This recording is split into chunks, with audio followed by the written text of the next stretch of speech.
damn it. Caminandes! Why would you do that? It's so loud. Like, great. That's right at the beginning of the recording too. Like for the people who listen to Mula, it's gonna be That's right, everyone. That's a sneak peek at a future EFAP project. We're gonna EFAP movies all of the watch together linked default animations, and we're gonna see which one's best. One of them's about like a bunny, a big fucking rabbit. Yeah, there's loads of those ones. I think that's like a series. I don't know. Oh god. But that's a whole series. Big Buck Bunny on all his adventures.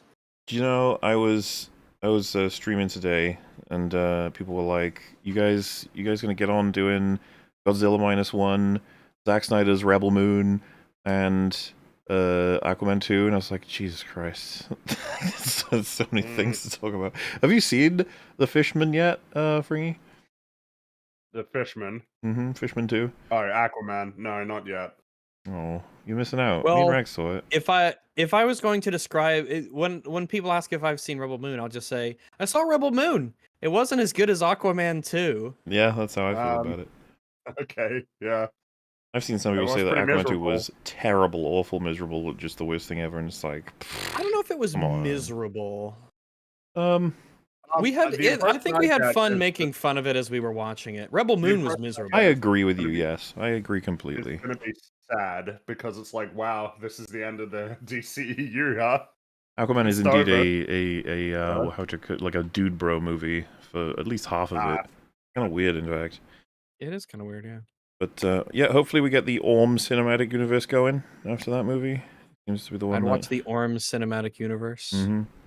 I would ponder the Orm. I mean, he was pretty funny in the first one.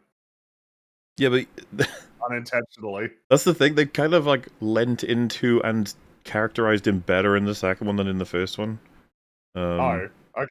Like he's more well-rounded now, and he's willing to accept that he was kind of a clown in the first one, but he's also everyone's a clown in this one. So you know what I mean? It's like okay. Kind of weird. Yeah. But do they still play his theme? I think so. I can't even remember anymore. That's brilliant. Okay, that's great. If they play his theme even once, I'll enjoy it more than Rebel Moon. Well, there's really miserable watching that movie. Rebel Moon was actually miserable. Horrible, terrible film. Yeah. For those curious about Rebel Moon, do not see it. It is miserable. It's not funny. It's not fun to make fun of. No. The most incredible thing about through and through Rebel Moon is that you're sitting there with your, all your files and your notes, and you're like, all right, what is the set of worst movies ever? And then Rebel Moon bursts in, and it says, fuck all those files, I'm here. And you're like, whoa. Yeah. I mean, I got asked the other day what I thought the worst movie of the year was, and I was like, oh, well, it's probably like Ant-Man or the Marvels, and then someone was like, hey, well, you haven't seen Rebel Moon yet. Now I have, and now it's in the running. My least favorite movie this year. It's a big contender. It really is. It's gonna get you. That was a painful experience. There is a kind of misery that Rebel Moon brings to the table. By the way, fun little factoid to just make you think. Zack Snyder was the cinematographer on Army of the Dead and Rebel Moon. He was not the cinematographer on the films that he made before those two. The one that everyone says have amazing cinematography? Yeah, I was going to say, it's just something a bit of an interesting to bear in mind. Everyone says like his vision is great in films that he's not the cinematographer on. That's kind of interesting.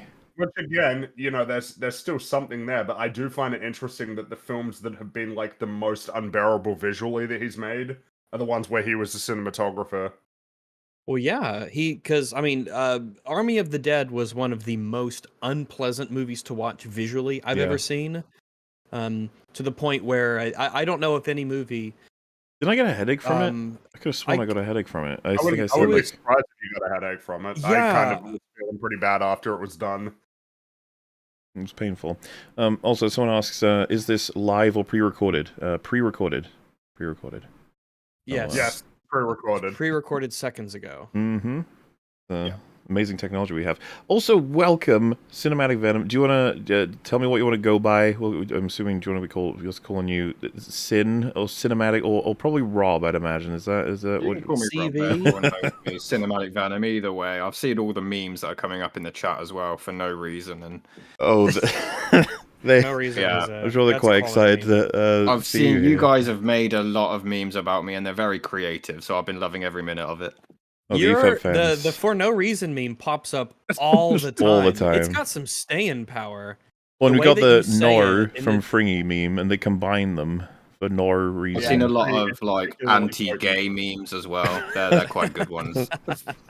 Quite good anti-gay memes. The Yeah, achievements of beware of the EFAP gay. chat. But yeah, hey, great to have you on. I know that you know, you've been through all kinds of different things, this, that, and the other, and that I'd reached out to you before, and that you wanted to have your own time to do your own things, and that's absolutely okay. All I want to do is apologize for not getting back to you. Fast Drive, I just completely it's all swamped fine. with all kinds of things. But here you are, and I suppose We are here now. before we chat to you about your epic return to reviewing Lord of the Rings, well, we could probably just talk to you in general. How you doing? Yeah. What's up? What are you doing with your life in general? Well, I'm doing a lot better now. Obviously, I had a bit of a mental episode when this stream happened. That was my issue, not your guys. I took that the completely wrong way.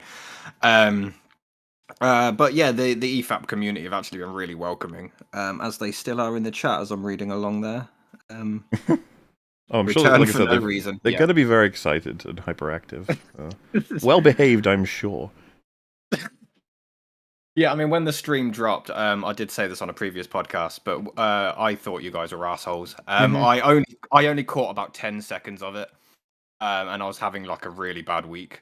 So what had happened was someone tagged me on Twitter, and I caught about 10 seconds, and basically someone said, "Well, your opinion is wrong," and that was all I needed. I was like, "Well, screw you then." And I just kind of thought you guys shat all over my review. I hadn't rewatched the review itself since it came out, Uh-huh. so I just thought it was very much they don't respect my opinion. It wasn't until months later I thought, you know what, I'm going to sit down and record myself rewatching it for the first time with a friend. And everything you guys said was justified.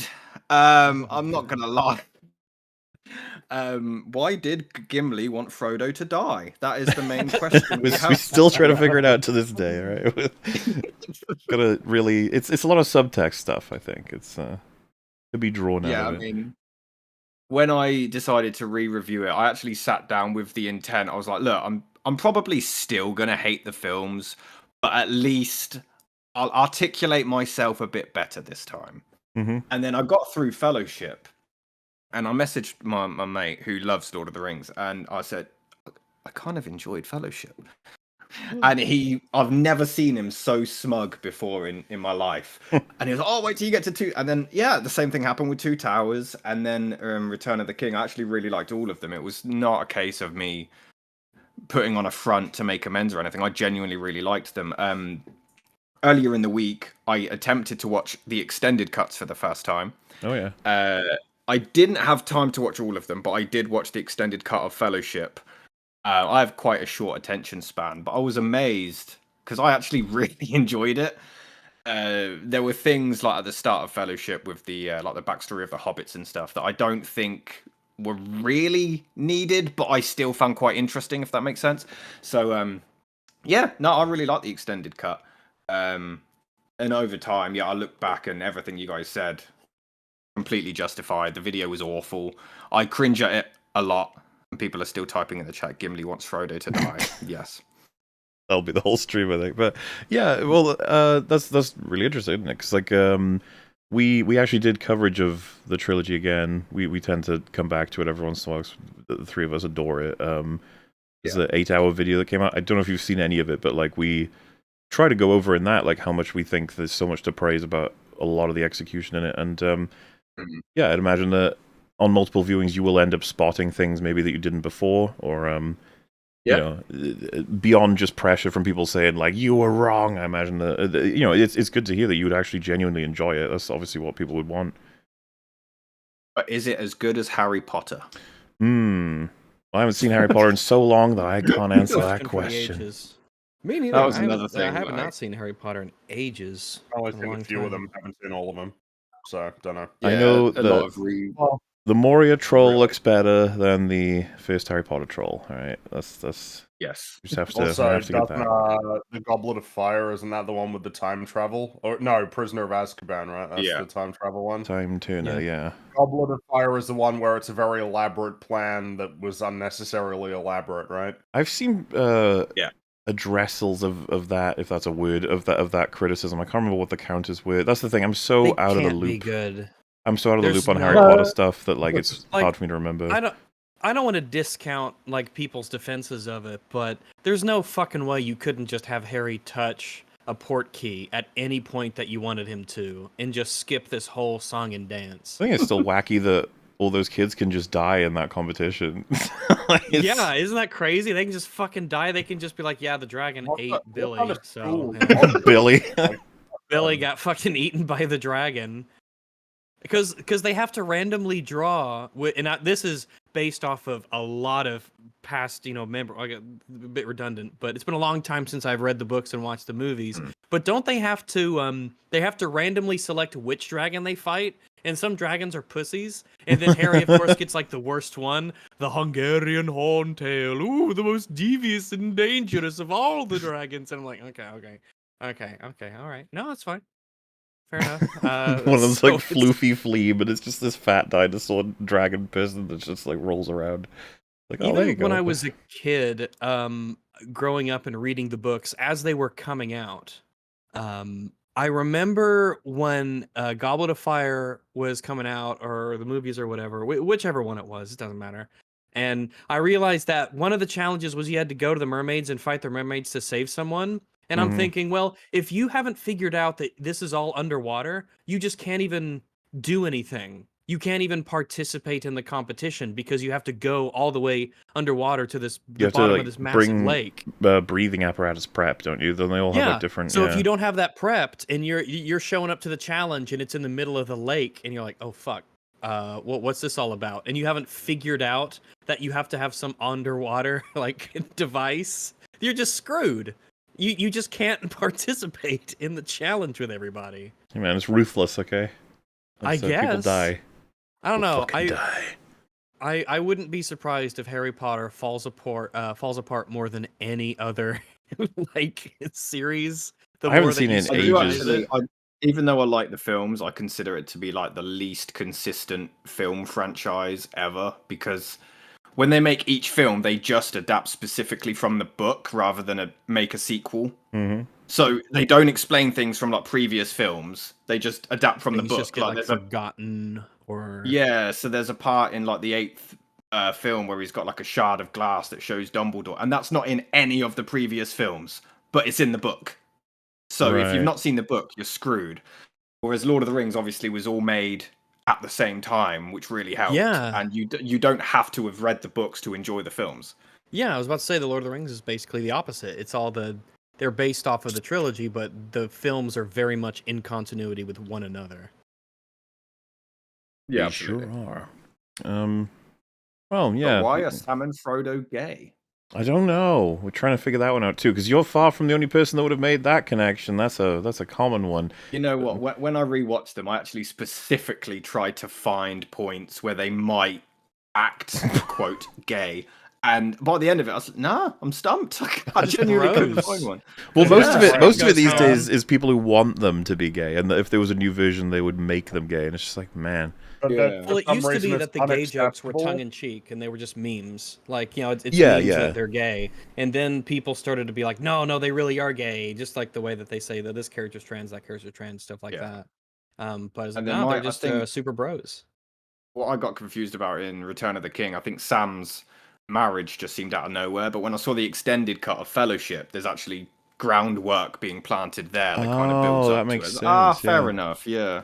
That's the thing. I'm at the point now where I've pretty much forgotten most of what the theatricals even look like. I know I know some scenes that have been cut out because I remember them being cut out for like being angry at them for cutting it out. But now there are scenes where if I was to rewatch the theatricals, I'd be like, holy fuck, they just jumped from this to this without even showing. Okay. We consider it quintessential viewing to go for extendeds. Never saw the theatrical, only ever saw the extended, so that is my That's my only experience of Lord of the Rings. It won't be a problem for us because if we watch the Lord of the Rings movies, they're always going to be extended. So that's not a issue that we don't have to worry about. Yeah. 12. Even after this review, like there's some things I say in the review that I actually disagree with now after rewatching them. So yeah, that could be interesting. Well, I suppose because we can continue to talk about whatever basically as we go through it, but would you be interested in starting it up with us? We'll have a little look-see, I'm nervous, man. Imagine I rewatch them, like the movies, and you guys are still like, nah, it's shit. We've completely reversed each other's positions where actually it turns out we hate it. We hate it. And you've changed from hating it to loving it. I've heard from several EFAP fans in the audience and stuff that they really liked your video on it, so I was always curious to see it. But I thought we should save it for getting you on as well to chat about this. Christmas miracle. It is. I was gonna try and do like a get you for like 193 or 293, and then I was just like, fuck it, Christmas. It's a Christmas gift. They can wonderfully enjoy. All right, I've got this link here. Let's boot her up. I don't know. Is there anything you want to mention about like the production or this, that, and the other about it before we started up? It's completely up to you. Obviously, this is your video. I mean, no, the review portion was actually done a year or so ago. And then I deleted my channel in like a mental breakdown. And when I brought it back, I was like, right, it was like episode 100 of my show, and I was like, this needs to be Lord of the Rings. So I inserted like a storyline just to reference the EFAP thing because I can't exactly hide it. If it's everywhere now, and I thought I'll embrace the meme, I'll embrace the gay. And I'll make fun of myself, and people seem to like the storyline portion of it. So hopefully you guys will laugh. A remarkable success rate on the internet of embracing the memes, and one of our earliest episodes, that's how we met JX. It was a lot of memes were embraced, and a lot of bad blood was turned into good blood, like straight away, just through trying to chill out about it. But it's funny because you said, you thought of us as like the assholes immediately. You're far from the only one. I would say it's probably, unfortunately, the more common reaction to find that your videos being watched live and made fun of. It's like, well, fuck all of you guys. When that's like the intuitive response. When the better response every time is always to be like, yeah, fair enough. If they don't like it, I guess maybe I'll check it out. Like I say this as if we had definitively good coverage on anything, but I guess what I'm trying to say is you try and approach that before finding out more about it, just because it goes a long way for the fans of that thing. Like EFAP fans are always thoroughly impressed with anyone who comes on after they've been covered. Like it's like an automatic, you're a pretty cool person card, and it tells you how it goes. Absolutely. Because most people are just whiny bitches, and they'll go to Twitter, or they'll spurg out, or they'll mischaracterize everything we said, or they'll bunker down and stuff like that. We just wanted to watch some YouTube videos and say what we thought. We didn't mean to, blow up the whole world. That was the thing in my video. I was an asshole to anyone who liked Lord of the Rings. So I think I make a virgin joke, a sheep joke. I'm like, you like it for no reason. Well, people who like Lord of the Rings are virgins, though. That one is right. Yes. And then when people retaliated, then I had a little tantrum. But yeah, that's all fair. Yeah, someone just referenced in chat. It's like when Hassan found out that we'd covered one of his videos, he was like, I have no idea what they are. And then it's like, they covered you. And he's like, oh yeah, well, their content is shit. Well, he said we were Nazis. Like, what? Like, I have no opinion because I've never seen them, but also they're terrible. If they covered me, they must be Hitler admirers, as they are. The chat is now like, he said the line for me. He did. For God's sake. I was there. I'm gonna make merch and put that on a t-shirt. I don't even care. That's the way to go. I'll give you guys royalties. Yeah, there's something to monetizing, memes about you or haters or things of that nature. Mm-hmm. Alrighty then. Let's get it started.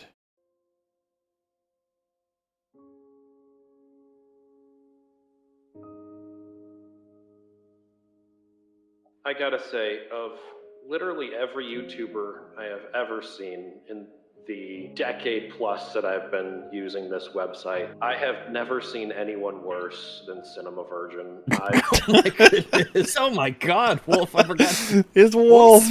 Oh my goodness. He's being... So, I have to say, so I didn't... The stream was very long. I didn't get a chance to watch it all, but I saw this video of Wolf. I actually watched the whole thing. I think it's like a 12-minute video or something. But I watched it when I was genuinely feeling shit. And I have to thank Wolf because he humbled the fuck out of me. Oh, And really? Wow. yeah, it was so savage. But the thing is, it was all true. So I was like, you know what? He's got a point. Let me just put this in the video. So fair enough. It was all accurate.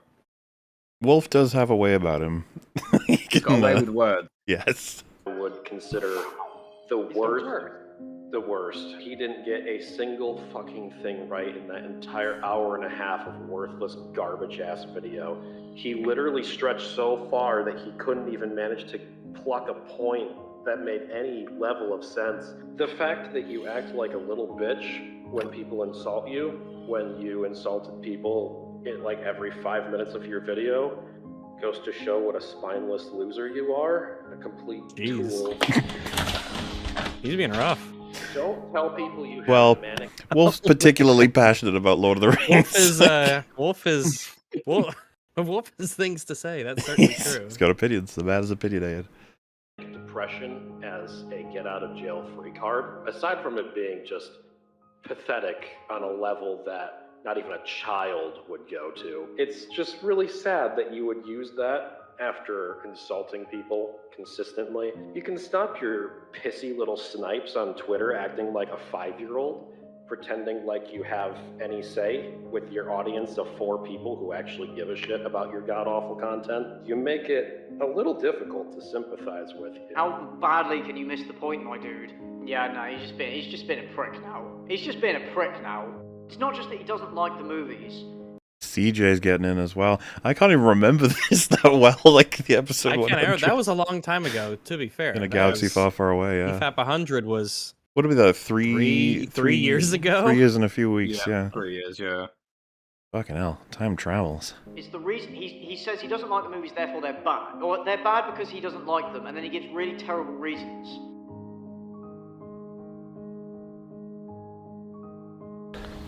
Hey, this is an emergency.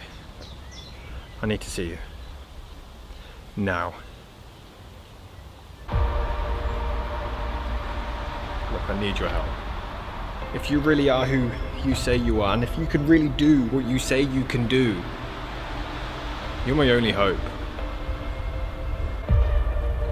The fuck do you want? Wait, what is this? Oh my goodness. It was. I guess we'll find out. It was a character I created on my show. My friend didn't really want to be on camera, so I thought, well, just do voiceovers, and I'll make you this ancient mystical entity named Dave. All right. His name Dave is just funny, yeah. Does Who controls time. Dave is a funny name, yeah. Did you meet him so under this bridge, or was this where he lives? I could buy both. Yeah, this is where Dave lives, I guess. All right, fair enough. Oh, yeah. fair, I suppose, yeah. I'm like in the world building already, huh? You said that you control time. Yes. Then I need your help. How? Send me back. Back where? To the hair salon? Back in time. Damn, Dave is a bit rude, isn't he? Jeez. Dave, but you're wearing a hat. How does Dave know? He's omniscient. Oh, he Oh my sees. goodness. Yeah, he sees everything. Dave's Oh my power goodness. is not of this Incredible world. power. Whoa, Rob, that's Big. I know. dude. This is bigger than anything we've ever dealt with before. Please. I just need to check something. Rob, going through time is dangerous business. The slightest change could alter the entire world's future. I wouldn't be asking if it wasn't an emergency, okay? Just send me back to March the 6th, 2017. That's an oddly specific date, but... okay, but listen very carefully. If I do this, you cannot, under any circumstances, interact with anything. Even the slightest movement would trigger an irreparable break in the space-time continuum that could throw everything out of whack. Okay, I promise. Rob, I mean it. Don't touch anything. President Vladimir Putin authorized a special. That was very funny. That was you that caused that? Oh, I'm sorry, guys. Has anything I'm weird? sorry. Has anything bad happened the last couple of years that just seems Oh, out you'll of see. place? You'll see. I'm Oh, sorry, my goodness. guys.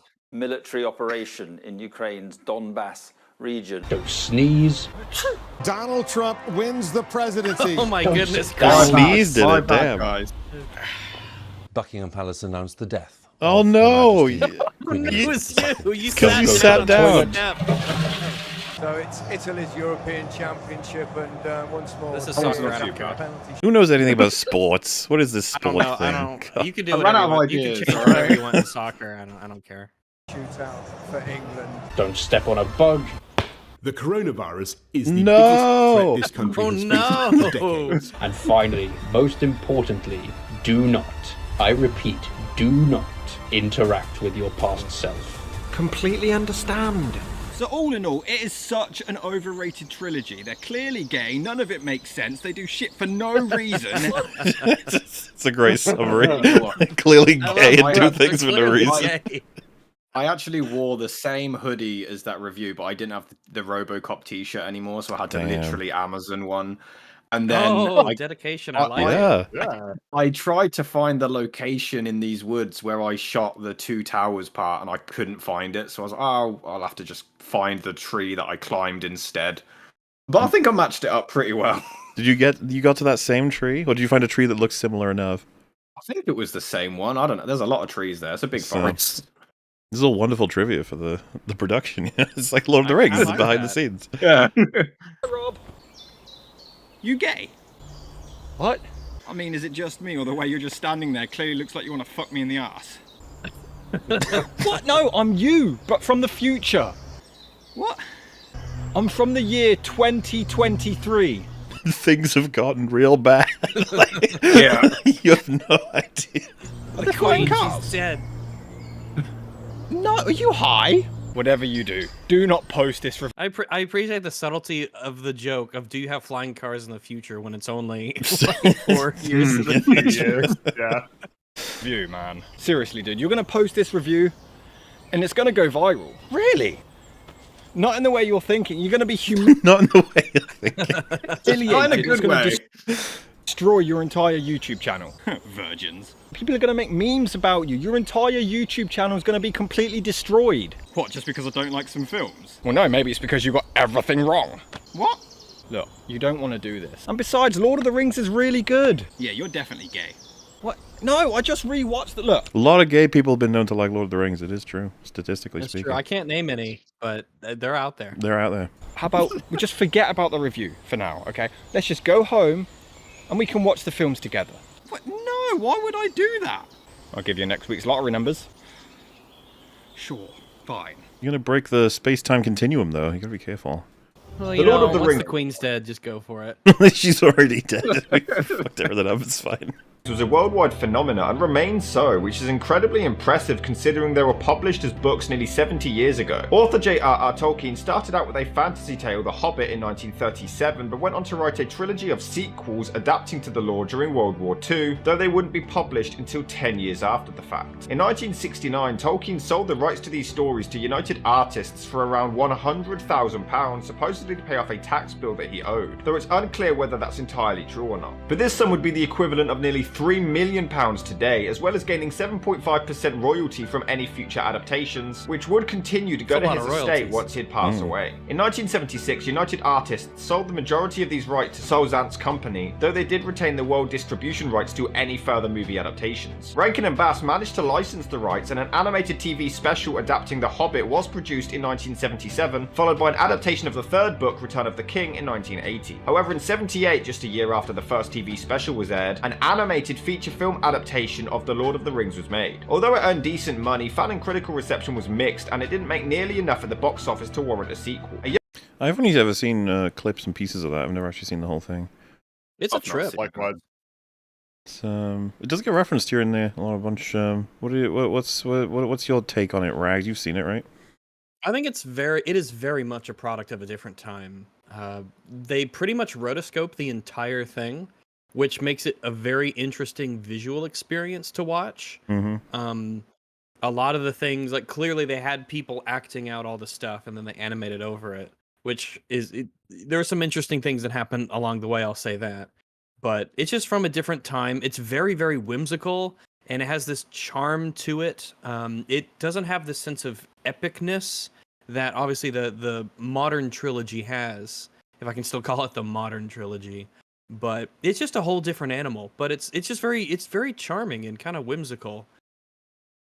Someone in chat saying it inspired Mip from Smiling Oh yeah, Friends. very clearly. What, even the part when he turns into a pile of goo? No, I think that's the subversive part. I highly recommend Smiling Friends. Rags, have we made you watch Smiling Friends? I can't remember. I think I've seen it all. Good. I can't remember when. So when I say "get out of my head, man," you imagine that with like crystal clarity. You know exactly Get out of my what head, that man. is. Yeah. Get out of my head, man. Okay, that's good. Did you watch the Brazil episode? They're in the airport. Do you remember the Halloween one? I remember the airport. Oh, well, if you remember the airport, well, yeah, that's good We enough. should just see it again. Yeah, we should just see it again. Oh, it is an easy rewatch. Yeah. Don't cross the rickety Because I've seen so many bridge. pieces and parts that it's a little, I guess, confusing in my head as to whether I've seen the whole thing or I've just seen bits and parts. So. Well, you can watch it in an hour, so the whole season more Yeah, or less. dude, it came out, Nice. and like, I want to say 50 minutes after it came out, me and Frank had already seen it. It's just like, no. Yeah, we went through every single episode. Like, and more, now please. I'm eagerly waiting for season 2, please. Inject it into my vein. Have you seen it, Rob? I have not. I haven't seen the Hobbit trilogy either. I've heard mixed thoughts about the Hobbit trilogy. Oh yeah, they're controversial for enjoyment, but Smiling Friends is a completely different thing. It's just a animated comedy made by YouTubers that is absolutely hilarious, and I hope gets all the success they could possibly get. But yeah, season 2 is on the way, as far as I know. Yeah. Young Peter Jackson saw this film and liked the beginning, but found the rest far too confusing and only went out to read the books to find out what the hell was going on. It wasn't until technology in Hollywood became so advanced with the likes of Jurassic Park. That T-Rex looks so fucking good. Yeah, it's aged incredibly well. Books to find out what later. the hell was going on. It wasn't Look at it. until technology in Hollywood became so advanced with the likes of Jurassic Park and Star Wars that filmmaker Peter Jackson was actually given the means to adapt the books to live action in his homeland of New Zealand. Naturally, he wanted to produce one movie based on The Hobbit, but only 2 on Lord of the Rings, making a trilogy which would be shot simultaneously. However, the rights for The Hobbit was split between 2 studios, and Jackson wasn't able to adapt it, meaning that he would have to do The Lord of the Rings first, which led to the trilogy that revived the fantasy genre as we know it. 3 movies shot back to back that shattered records, brought nerds together, and completely took the world by storm. The story of Sauron, who uses the fire of Mordor to forge an evil ring that rules all the other rings, destroying all peace on the fantasy world of Middle-earth, and in turn bringing on the apocalypse. It ends up in the hands of a man named Smeagol, played by Andy Serkis, who gets corrupted by the ring's evil powers for many centuries, turning him into an insane CGI creature named Gollum. However, It turned him into a CGI creature. An insane Oh god. An insane CGI creature. Yeah, he's nuts. And they're like, God damn, look at that insane CGI creature over there. Who'd you rather be, Jar Jar Binks or Gollum? Jar Jar. I'd probably rather be Jar Jar. I'd probably rather be Jar Jar, yeah. Yeah, Like, I wouldn't want to ever be Gollum. That's the thing. Yeah. But you would kind of want to be Jar Jar. I would Jar kind Jar of, was, yeah. Jar Jar is. He got to be a with a- senator. He did. He Yeah, put and one of the he- most powerful people in power in the history Yeah, of he's Star one of Wars. the most important people who ever lived in the Star Wars universe. That's Yeah. true. And They should write like, books he's about not him. a terrible gremlin monster with a magical addiction to Also, a he ring. lives in Star Wars world, which means he can play video games and stuff. Like, there's technology, so Also, that's as far as I know, Oh, he's good time. currently homeless on the street, right? That's the story they wrote him after in the sequel era. That's what he's doing. He's like What, begging is for he change homeless? on the streets I'd of still Naboo. rather be homeless. I'd still rather be homeless on the streets of Naboo than be Gollum. And though. homeless on the streets of Gondor. Mordor. Because every day is Gollum, Mordor, you're yeah. homeless on the streets. So, I mean, Yeah, more or less. But when you're Gollum, that is your wonderful warm home. That's home to him. I guess so, yeah. Everything I is guess- right. I guess you're homeless on the streets enough to where you just say the streets are, home. God, that's such a. Every time we talk about it, I want that movie where someone seeks out Jar Jar, who has nothing but respect for him, was inspired by him in like the prequel era, and grew up to like find him, and has to encourage him to get back into politics. Maybe You know, he's well, because what's that character in Game of Thrones? The guy who pretends to be like this sort of bumbling old man, but he's actually really Oh, clever. Pycelle. What's that guy's name? Yeah, someone like thinks Jar Jar Wasn't he in is- Rebel is Moon? Pycelle. No, Was he? that's someone else. Okay, because you already know who I'm kind of MODOK. talking about. Remember, MODOK was in Rebel Moon. He was, which And then Francis killed him. he had a really big fake beard. It was annoying because everybody who had It big beards in looked that film very were very fake. Yeah. It looked totally fake. He had like this. He had a very young sort of face, but he had this fluffy, clearly fake beard all around him. And then, and maybe his and hair then, was like, fake too. I don't know. The bad guy at the end of the film was like a guy who looked like he was no older than 30, but Yeah. they put him in makeup to make him look older with a big beard, and that looked really silly too. Rebel Moon is not good. Like, just so everyone is aware, because I feel like it's a mystery right now. People like, you're going to cover it, yes. But not right now. Not for Christmas. We don't want to taint Christmas with Rebel Moon. Save it for New Year. Yeah, New Year can get pooped. Yeah, Let's start New Start Year off off on a with a good note. bang. Yeah. Gollum then loses the ring when a small hobbit named Bilbo Baggins, played by Ian Holm, finds it. The ring starts to also corrupt Bilbo, no. but his wizard friend Damn. Gandalf, played by Sir Thanks, Ian man. McKellen, talks him into letting it go, before discovering the ring's origin and its true powers. It is then up to Bilbo's nephew Frodo, played by Elijah Wood, and his best friend Sam, played by Sean Astin, to travel to Mordor and destroy the ring the only way possible, where it was created in the fires of Mount Doom. Oh my When god. adapting from the novels, Peter Jackson... That's incredible What was special that? effects. What was that? That was me trying to be artsy with a transition. Oh my goodness. He's Venom I don't Venom. think showed it up. worked. He's Venom, so I understand the connection. Yeah. Jackson naturally had to make some changes. He wanted Middle-earth to all look as accurate to the book's descriptions as possible, almost treating it like a real historical place. But he also needed to cut things out. The first book is 423 pages long, the second 352, and the third 416. But all three movies are 3 hours long or over, and also were given an extended cut nearing 4 hours apiece. Jackson didn't only cut things out of the book, but he added things in to help with pacing, character development, and to just add to the overall viewing experience. But this didn't sit well with everyone, mainly J.R.R. Tolkien's own son Christopher, who was 77 years old by the time the first movie was released. He felt like the films just didn't do the books justice, describing them by saying they gutted the books, making action films for 15 to 25-year-olds. Yeah, what a loser. Unfortunately, and this is Gary thinks this is probably the case as well, J.R. Tolkien probably wouldn't have liked the films, which is, it's just one of them realities, I think, especially with the change of medium, and I guess, I wouldn't even have thought to describe the movies as very action-y, but I guess... There's a lot of not There action was in it, yeah. action at parts, but I mean, very Yeah, there's specific action at parts of the parts. film.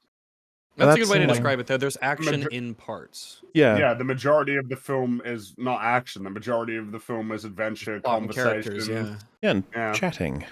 So, Mhm. But I mean, okay, everyone's entitled to an opinion. That's all right. Well, I wonder what he, what J.R.R. Tolkien would have, what he thought of the animated one. Hmm. Wait, would he have? He died in the 70s. When did hold on? When did Tolkien? Oh yeah, I guess I thought. Well, I mean, I want to know what he died would in have thought of the. 1973, So I want to know what he would have thought That of Lord of would've Ring Gollum. You know, he died I mean, in of course, '73. really, Yeah, so the interesting thing would be, what would he think of Rings of Power? Would that maybe make him go? Oh, You know, okay. those Lord of the Rings. That's the those people question who then. actually If you like could them, get his complete opinion on any one of these things, we would push, I assume, for Peter Jackson's Lord of the Rings, right? Or Yes. would you want to Yes. avoid it Yes. just because it would No, be no, no. painful? there's If he nothing that doesn't he like could it- say that would ruin the Yeah. quality or how much I enjoy those movies. If he didn't like it, that would be like, oh well. But I still love those films, and Yeah. I care more to hear what he would think about those films than because again, Rings of Power is this clown show that I Yeah, really, he really, obviously would really hate don't those. associate. I was actually going to say, I really don't associate it with Lord of the Rings. if we only had one thing to show him, it would almost be mean to be like, yeah, look at Rings of Power. It's like, nah, we should probably not waste it. Like, just by showing him someone peeing on his No. work. Yeah, like I said, I most of the time heavily disassociate Rings of Power from Lord of the Rings. It's very easy to completely, have the two be. Well, it's separate this in my is a mind. simultaneous thing that happens, as evidenced by that recent 8-hour Yeah. EFAP movies. It's that nobody here thinks Rings of Power happened and then Peter Jackson's Lord of the Rings happens, like in terms of events of that world.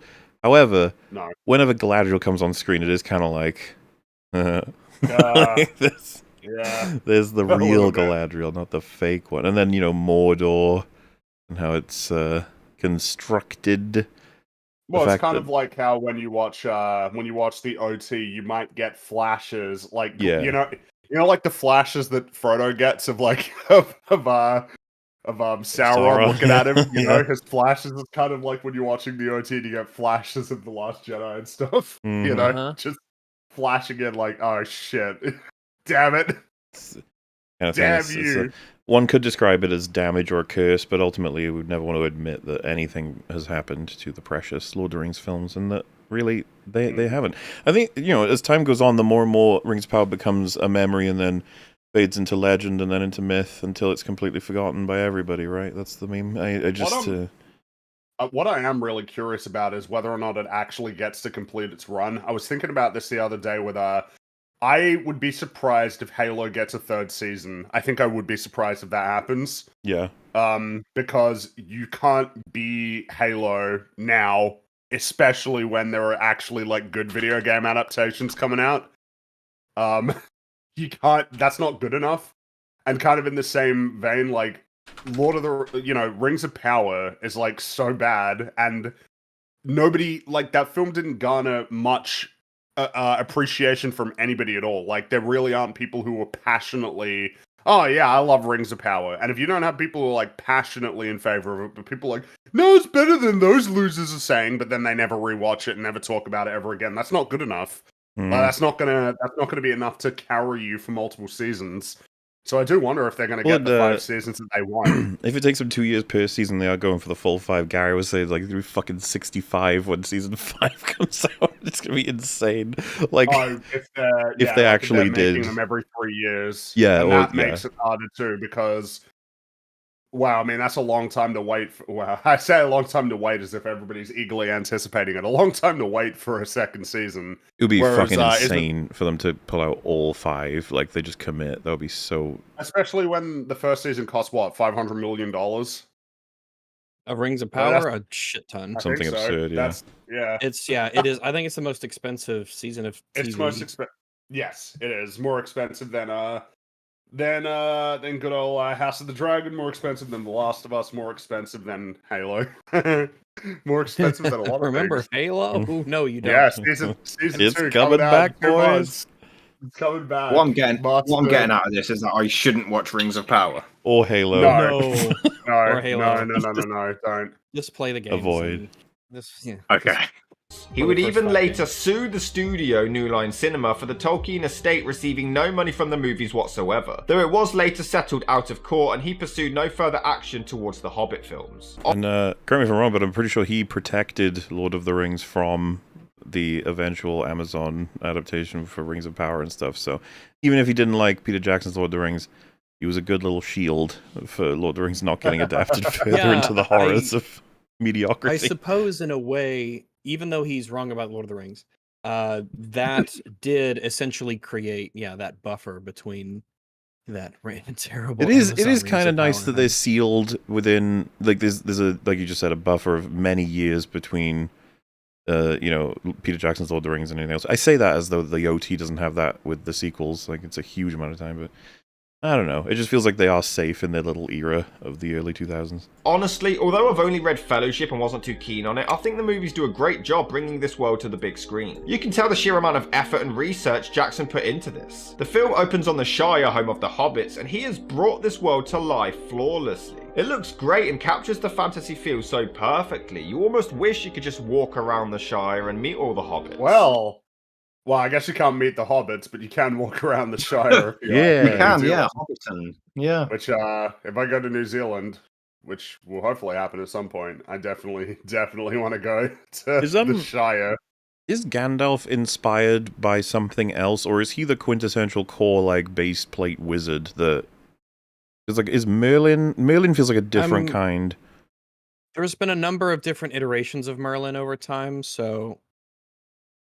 It's just that, the look of Gandalf, he just captures completely my understanding of wizard, even though it's, like, not necessarily, you could have all kinds of wizards, but, man, even, the beard, the hat, the staff, the cloak sort of thing. It's just, oh, it's beautiful. And that's part of the thing that Lord of the Rings gets credited is just like redefining and inspiring basically everything fantasy from then on. Quite an achievement. From then on, but obviously there were a lot of like Smaug was the dragon in Beowulf, right? So like there was a lot of stuff that was pulling from it well, so that's the earlier. thing. It's impossible for Tolkien not to have drawn from all the things that influenced him in his life, right? Like it's just that that's going to be even less familiar to me. Mhm. Jackson also uses perspective really well, having actors simply sitting behind each other to give off the illusion that one is bigger than the other. I'm a sucker for practical effects over CGI, and this just looks fantastic. Before you came along, we Bagginses were very well thought of. Indeed. Never had any adventures or did anything unexpected. Except that one time I got into numerous fights in the streets of London because West Ham might lose a football game. Look, most people didn't even see Mean Streets, which... Wait, Green Street? Is that what this is? Green Street, yeah. That's Green the one. Street, yeah. I saw it once. This is the Faculty. These football hooligans fucking around and beating each other up. It's great. When you think football hooligan, you think Frodo Baggins. Oh, of course. Well, it's funny, right? Hooligan. Frodo, well, Elijah Wood did, what was it? Sin City, I think, soon after this, Lord of the Rings, where he plays like a cannibal, serial-killing monster creature. It's like, it's a bit different. It's a little bit different from Frodo, yeah. That was a weird time. You even like football now? Yeah, I do actually. We nearly won the Euro. Don't care. I also have to credit... Wait, you developed a love for football in the past 5 years or something? Is that independent of your Lord of the Rings adventure, or...? It's a vital part of my character growth. I don't even watch football that much anymore, so I think I've gone back. Oh no. That was a problem. You dipped your toe in the land of non-nerd, and, well... Yeah, pretty much. These movies for their casting. They have some of the most perfectly casted characters I have ever seen. Somebody ordered a death scene. Ian Holm just comes across as such a friendly figure who you could almost imagine being your own fun uncle, who I actually find myself relating to quite a bit. We don't want any more visitors, well-wishers, or distant relations. I've got to get away from these confounded relatives hanging on the bell all day, never giving me a moment's peace. Am I Bilbo Baggins? Oh, so we're still socially inept in the future. Yeah, that never changes. Cool. Oh, Toby, the finest weed in the South Valley. Damn, Bilbo Baggins is a pothead. Gives these movies a whole new edge. There's a scene in the extended cut where they reference him being an alcoholic as well, so I'm even more relating to Bilbo. Well, I mean, Gandalf is too, right? He's just smoking so much weed has slowed his mind. Yeah. Saruman tells him that. It happens, yeah. You couldn't have paused it on a more flattering shot, by the way. Friendly and kind-natured Bilbo comes across in the beginning, it makes his sudden change that more shocking and effective. Oh my god. Is this the extended version? This was the extended, yeah. This is the Theatrical. extended version, yeah. Well, at least Gandalf's enjoying it. But when the ring starts to take over and Bilbo becomes more and more psychotic over it... Sorry, just the effects of working with Ridley Scott. It's such a change from his previous demeanor. Wow, taking shots at Ridley the Scots to what's Wow, the what's up big there? Ridley. Did you have a big blowout with Ridley Scott personally or something? Is that what's that? Yeah, you used to be on really good terms with him. What happened? Yeah. He slept with my wife. Damn it. Dang. Is this before or after Napoleon? Wow. And he said, I don't know if Napoleon actually fired cannons at the pyramids. And then Bilbo It's just called goes, cinematic language. You wouldn't understand. It means cinematic language is lying about history. Yeah. It really sells just how dangerous this ring actually is, but it doesn't really sit well with his buddy Gandalf. Do not take me for some conjurer of cheap tricks. But that's a cheap trick right there, making things go dark. So you know what? Gandalf's a hypocrite. I am not. I don't know. Actually, It might be an expensive one. does he get mana from smoking weed, or does that take mana? I think he's just I think he's just a pothead. Or is it I'm not irrelevant sure. of mana? I guess, yeah. Maybe. Dumbledore! Gandalf is another character who goes through a similar change. At the beginning, he's this welcoming, warm, kind-hearted and friendly character. You can sense that him and Frodo are close, but then once he researches the origins of the ring, he becomes a disheveled and neurotic mess. Again, selling the severity of the ring and its capabilities. People do mention the close-ups of this film, but this is really the only shot I think it just doesn't work in. I mean, I get it, you're supposed to feel uncomfortable because the danger is nearing, but it just seems out of place for the rest of the scene. So what I really liked about that close-up was that we remember him like that, where he's pretty held together, pretty normal, and even warmly says, keep it secret, keep it safe, and everything seems chill. Then the next we see him, the camera tightens up on him just exactly the same, but he's panicked, his hair's all over the place, he's like sweating, and he's like, is it secret? Is it safe? Like, to show you, obviously what he's learned has turned him from that into that. Which, yeah, I thought worked. Yeah, that's fair, to be fair. Just wanted to come in and try and get a bit of a close-up. I mean, you had one and Frodo had one, and I've been in nothing but group shots so far. So... No. I can't help but notice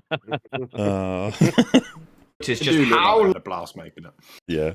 Long Frodo takes to check out his uncle's house. So Bilbo vanishes from the party, he then goes home, Gandalf is already there somehow, they have a whole conversation about the ring, he hands it over, they say their goodbyes, then Gandalf sits around for a while contemplating why Richard Harris hated him so much, and then Frodo decides to check out the house. Did Richard Harris hate him? Did he?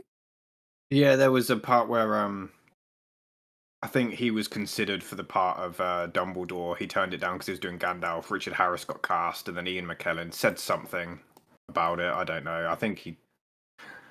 This was written a while ago. I'm now fact-checking. That's alright. I was just curious because I didn't know about it. I mean, was he just walking around the woods aimlessly thinking, where could my Uncle Bilbo be? I mean, I guess, I don't know, if someone just disappears, I guess it's like you should track their house. It's like, I think they're also just blown away by the fact that he disappeared in front of them, you know what I mean? Like, it's not like he went missing, it's more so they watched him boof out of thin air. So I don't know that it's... He's definitely boofing out of thin air. I don't know if it's... Bilbo. Intuitive that he went to his house, but sure. Yeah. Well, he's not here. Well, he's not here. Maybe I should check out his house. He was probably busy bumming Sam. True. Dang. What is your problem with gay people? I mean, you realise in a few years that you like cock too. Weirdly, oh my god. Development as Character well. development. Yeah. The evolution. Yeah, I came out as bisexual like a couple years after the review, and I was like, oh shit, maybe I was compensating. It was because of Lord of the Rings awoke Sam and you. Frodo. Yeah. Lord of the Rings with my sexual awakening. In the book, Gandalf Thanks, gives Frodo Tolkien. the ring to hide and then goes off to research where it came from, and he's gone for 17 years. In the movie, it's cut down and no passage of time is actually given, but it is paced really well, and you can sense the impending danger as Gandalf begins to panic. Cannot stay in the Shire. No. No, it can't. I never been to Earth, Dad. I never even slept over some other dude's house. Oh god, is that little Nicky? That is little Nicky. Damn. I'm actually genuinely curious. First of all, Fringy and Rags, do you know what little Nicky is? I know of it, but I don't. I've never seen it. God, that feels like a movie that nobody would have seen. But maybe. I don't know. There's going to be like 5 people in chat like, yeah, of course I've seen little Nicky. The Adam Sandler film. I liked it, but a lot of people don't. It's fair enough. I can get why people don't like it. Oh, I can barely remember it, if I'm being completely honest, but he's in hell and he has to go to Earth to do something? Yeah, his dad is Harvey Keitel, who's Satan. His mum is Reese Witherspoon, who's an angel. And then his brothers... And he was hit in the face with a shovel so he can't talk properly or something? Yeah, and then he has to go to Earth to bring his brothers back. And then he marries Patricia Arquette. Yeah, as you do. Well, people in the chat seem to know Little Nicky, so there we go. People got the reference. Yeah.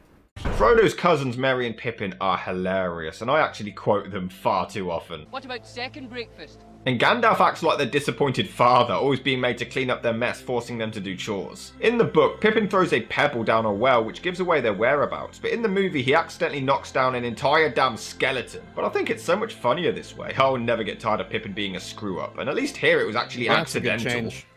I'm very glad that in the extended cut of Fellowship, there's more scenes of Gandalf bullying Pippin. That was my favourite addition. But yes, more of this. Yes, the Gandalf Pippin shit is just fun. The little journey they go on together. And then that clip, culminating in one of the best scenes in the entire trilogy between those two in Minas Tirith. Yeah, and there's smaller bits as well, right? Like when Pippin gets terrified of the Minas Morgul fucking laser that Gandalf comforts him. Like, as much as he finds him to be an annoying idiot, he's like, nah, you're cool. Like, you're still Well, it's he really well-meaning. likes hobbits. He really likes them. They're good lads. A fool, but an honest fool he remains. Mm-hmm. And say nothing of Aragorn either. In fact, it's better if you don't speak at all about it too. You can't even help but take a look at the evil crystal ball, which leads Sauron to believe he has the ring. He can't do anything right. All he had to do was not touch the damn ball. Not that one. But despite starting out as the comic relief, Merry and Pippin go through a huge transformation. They risk their lives to distract some orcs so Frodo can get away with the ring. Pippin literally sacrifices himself to save his friend. Like, this is what, you know, like the notion of comic relief characters and how you can go wrong, where the comic relief character is almost like in the universe in which they reside. It's like the universe itself recognizes, you are not the main character, you are the comic relief character. You have no character, really, beyond saying things that are funny. Meanwhile, you look at Lord of the Rings as like a good example of how to have characters who are funny, but are still active participants in the story and go on arcs.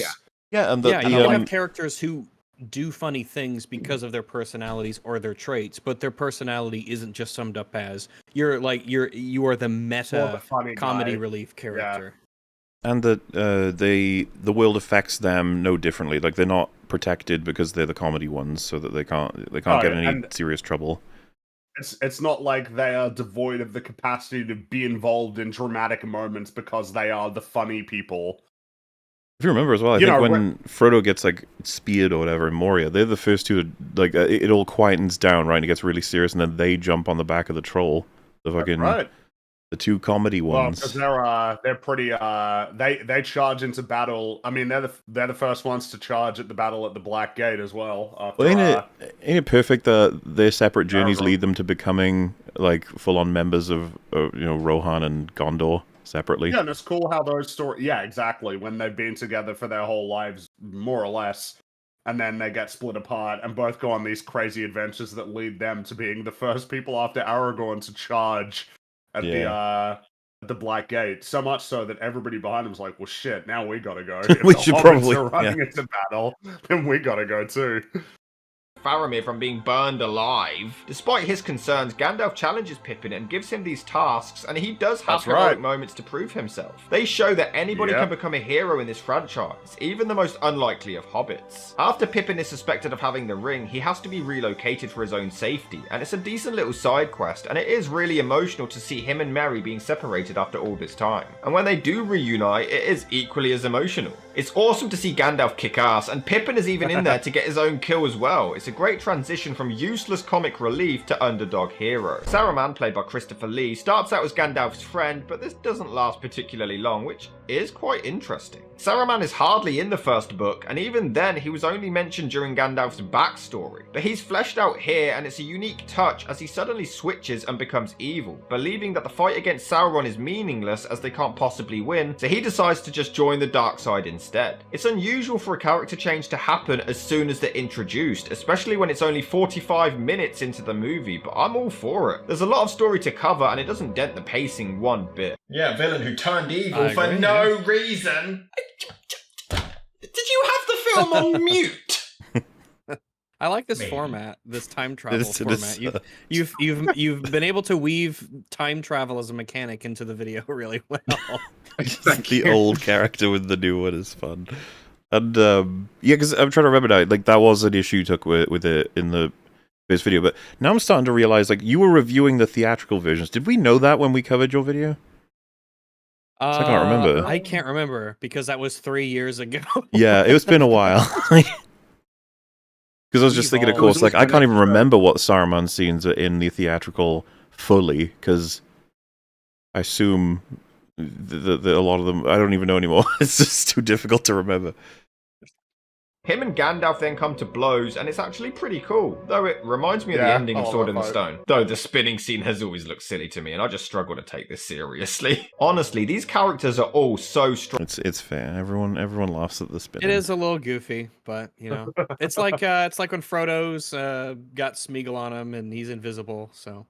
And well written. Frodo is focused on the journey and doesn't want to let anyone down. He's the only one actually taking this journey seriously. Hell, the idiots actually light a damn campfire. You're supposed to be discreet. May as well write "We are here" in fireworks above the mountain.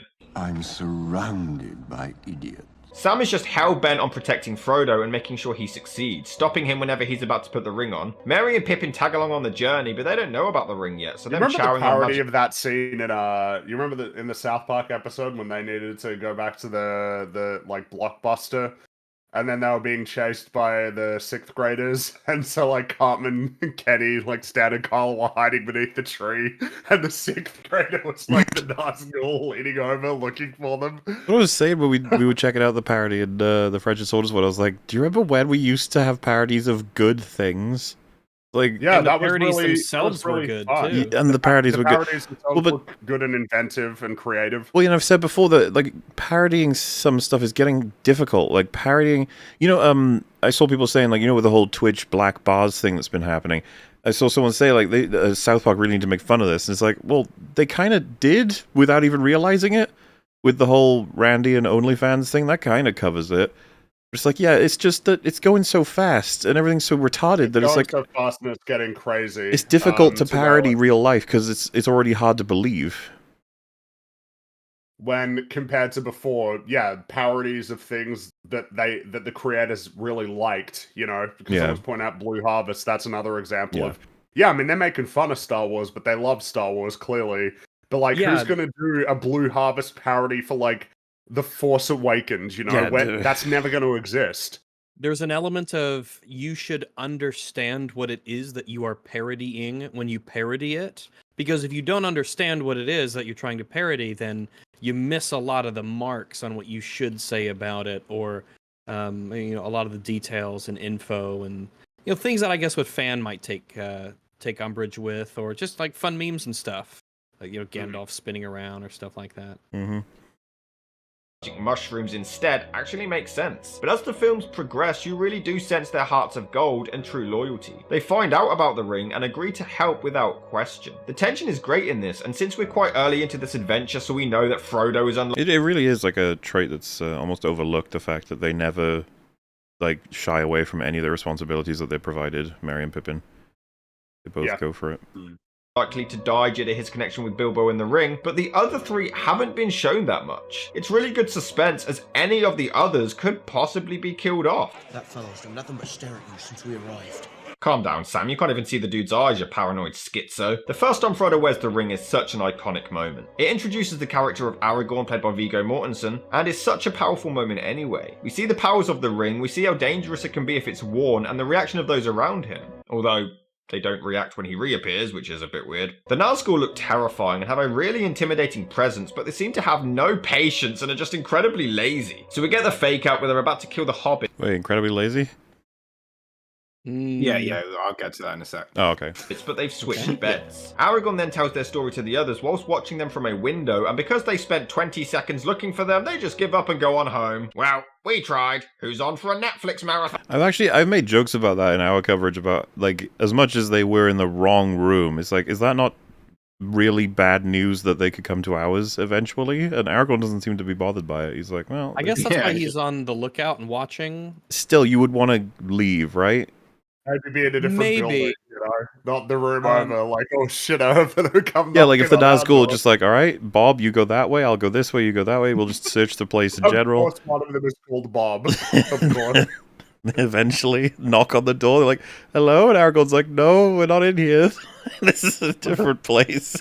Yeah, I could hear the ring wraiths knock on the door. Housekeeping. They're in here. The musical score is fantastic. Howard Shore did a terrific job, and he builds the suspense and drama really well. The cinematography is astounding. You can easily see the influence this film had on cinema for the years that followed. This entire design of Isengard is spectacular. Never stop being impressed by the miniatures and the the big itches and they're the awesome. way it's all shot, and then of course the music, like you just said, binding it all together as well.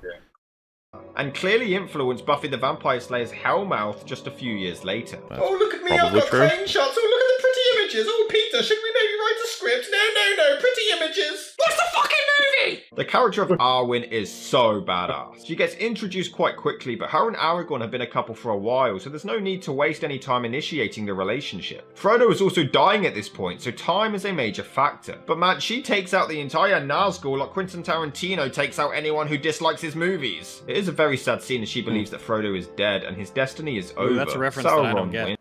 There's a couple of very not a famous reference interview clips where people are critical of Quentin Tarantino, and he has funny He's having responses. none of it. Go Okay. fight him, yeah. I forget what's the one that he was like. I remember there was one where he said, "I reject your question," which I really liked as a response. The idea of like, no, I refuse your question, like everything Yeah, did he about the premise. That's what I was the trying to remember the intention. question of. It could have been something like why, like what do you think about the influence of your films on culture or something like that. Like it was A lot of them are related to like violence, like Yeah, I was about to say this is actually starting to kind of ring a bell. well, Like, do you because yeah, think there's they're the too very violent or famous one is something like that, or- the woman who's like, why do you have so much violence in your movies? And he's like, because it's so much fun. man. Which is true. It is fun. It means everything. The friendship between Sam and Frodo is built really well in the first film, and you can sense their closeness. In The Two Towers, Sam's loyalty to Frodo is evident from the very beginning. After travelling for so long, he's just past caring about anything else and turns into a savage. It is quite funny. Let's just tie him up and leave him. The second movie consists of Sam, Frodo and Gollum travelling together as friction continues to rise. Sam isn't sure they can trust him, which challenges his friendship with Frodo, but shows his loyalty towards him as he's constantly trying to protect him. Sam and Frodo are clearly gay lovers. Look at how they look at each other. You're clearly hiding something. You see sex in almost every scene. Gollum himself is also such a... How can you not think of sex when you see Gollum? I mean, I had to cut that. I had to cut that joke down. I'll address the elephant in the room. In the original review, obviously, I have a gay scene at the end. Right. And yes, and I believe you guys made fun of the other actor in that scene and said he looked a bit creepy. He got arrested earlier this year. Yeah. Oh my! You goodness. guys called it. I should Well, have listened. Damn. Yeah, no, he got arrested for grooming and doing strange things with a minor. But anyway, when I made this review, basically I had that line, and I actually say, "Have you ever had a male best friend or something?" And then my past self had like a thought bubble appear, and it was going to be the gay sex scene. And then my past self was going to be like, "Yeah, but he was gay" or something. And at this point, I was like editing him out of any content I had him in. Yeah, it makes So I was sense. like, let's just remove that. But yeah, I gotcha. An interesting character, and the effects look great, but I think what makes these three in the movie work so well is that overall they're hardly in it. So when they do appear, you appreciate their scenes a whole lot more. It makes sense why Frodo was somewhat sympathetic towards Smeagol, because he knew what the ring was doing to his own uncle, and he feels like he now has a second chance to save someone else from its power. Sam even gives this great speech about how nothing will ever be the same again after all of this. Sam's full of great speeches, full of great lines. He's not to pick as a favorite. Who is your favorite character, if you have one, Rob? ironically, it's now Frodo. Fair enough. All right. When I insulted him in the first review, I'm like, does he even have a character now? That's probably Frodo, but Sam's a close second. I like Sam as well. Who would be your third? Oh, I like Gandalf. I'll throw Gandalf in there. Gandalf's pretty cool. Yeah, Gandalf's pretty awesome. Someone chat said Shadowgord. Another good choice. He's a type. Thing is, not Random really person, bad but I hate choices. Frodo. There's a lot of people who hate Frodo. That's okay. They can be wrong. Many hobbits from such a small area, and they had no idea what they were getting involved in. And they go on to have a journey to save the world. It's incredible. Sam even gives Frodo his last bit of food. He is such a loyal friend, and they even acknowledge that there probably won't be a return trip. They're just there to save the world and possibly die doing it. Sam tries to convince Frodo that Gollum is evil, but he just doesn't listen. And this conflict wasn't actually in the book. It was added to cause a breakdown of their friendship, and it works really well. You feel so sorry for Sam and root for him to keep fighting. Now, as great as these films are, there are some really bad lines, and I get it to a degree. It's how people spoke back in the day. Here we go. Oh no, here we go. Deja vu. Be nice, guys. Be nice. But sometimes they just don't sound genuine or natural at all, and no one else speaks like it. It's just randomly in the middle of a scene, and it doesn't quite work. You don't see it, do you? He's a villain. Very nasty place. Wait, what's wrong with the "he's a villain" line? What's wrong? He's a villain. Because it's very literal. Like well, he's literally a villain. I mean, it's just stating the obvious, isn't it? I don't think. Well, he's trying to convince. No, he's trying to convince Frodo that it's the case. Because Frodo doesn't see it, and Sam does, because Sam's a boss. Fair enough. As far as I'm aware, though, like it's beyond like just referring. It's not like Sam is being meta. Like he's I think that might have been the word villain to emphasize that he is like an antagonistic force here right now. Like he's gonna betray you, and he's gonna. We're trying to save the world, and he is like vile. He's evil. He's corrupted. The equivalent, if like if Rags was hanging out with a ne'er-do-well, I would be like, he's an asshole. But if you rewind me by enough time, I might say Why he's a would you villain. tell him that? No, I'd tell you that. Oh, about them. Oh, I'd be like, Rags, look out, he's an asshole. And then you'd be like, how do you know? And I'd be like, he's fucking, look at him. Isn't it obvious? Look at him with his fucking shades and his goofy Christmas sweater. So the reason I thought that you would have taken issue with it is because it sounds so like overt and like almost referencing Gollum's position in the story itself. Yeah. When I think it's just that's where the word evolved from was being used as a description of a bad person. Well, one thing that's interesting too is that Sam multiple times throughout the trilogy references the stories.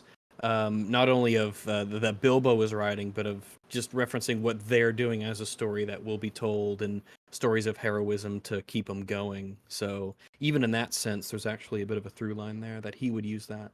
At all, and no one else speaks like it. It's just randomly in the middle of a scene, and it doesn't quite work. You don't see it, do you? He's a villain. Very nasty place. Full of enemies. There's so much. Wait, what's wrong with that one? What's wrong with that one? Again, it's the literal line. It's a bad place, full of bad very nasty people. place. Oh, because what I like about it a lot is that you got one angle which is full of, and he looks at Sam, being that Sam is his primary enemy because he's getting in the way of his goals. But then simultaneously, there's a sort of pause for Gollum before he says enemies because he is their enemy. At this point, he's decided he's going to kill them both. And he's warning them about these people in this building that might harm them, when it's like, well, that's what I am, but that's, whatever, they don't know. Like, I quite like it as a Gollum's thing. You can point. I didn't think of that. You sort of see Gollum's thought process. He's just like, yeah, watch out, guys, there's danger over there. And then sort of thinking to himself, like, wouldn't want to be near danger. He's a villain. Very nasty place. Full of enemies. There's so much suspense as Smeagol constantly messes with Sam. It looks like he's about to attack Frodo, but then he doesn't and just acts like a child trying to pin his parents against each other. This looks like the most dangerous and comfiest cliff to sleep on. Gollum is actually so evil. He sabotages their final bits of food and frames... He used Sam's fatness against him. That's cruel. Fatphobic. Yes, it is. Sam, and it's heartbreaking to see Frodo send his friend away. It's so sad and truly tests Sam's loyalty. And again, none of this was in the book. In the first movie, there's a flashback to Agent Smith in Mount Doom, but this has always annoyed me. Destroy it! You're not gonna stop him?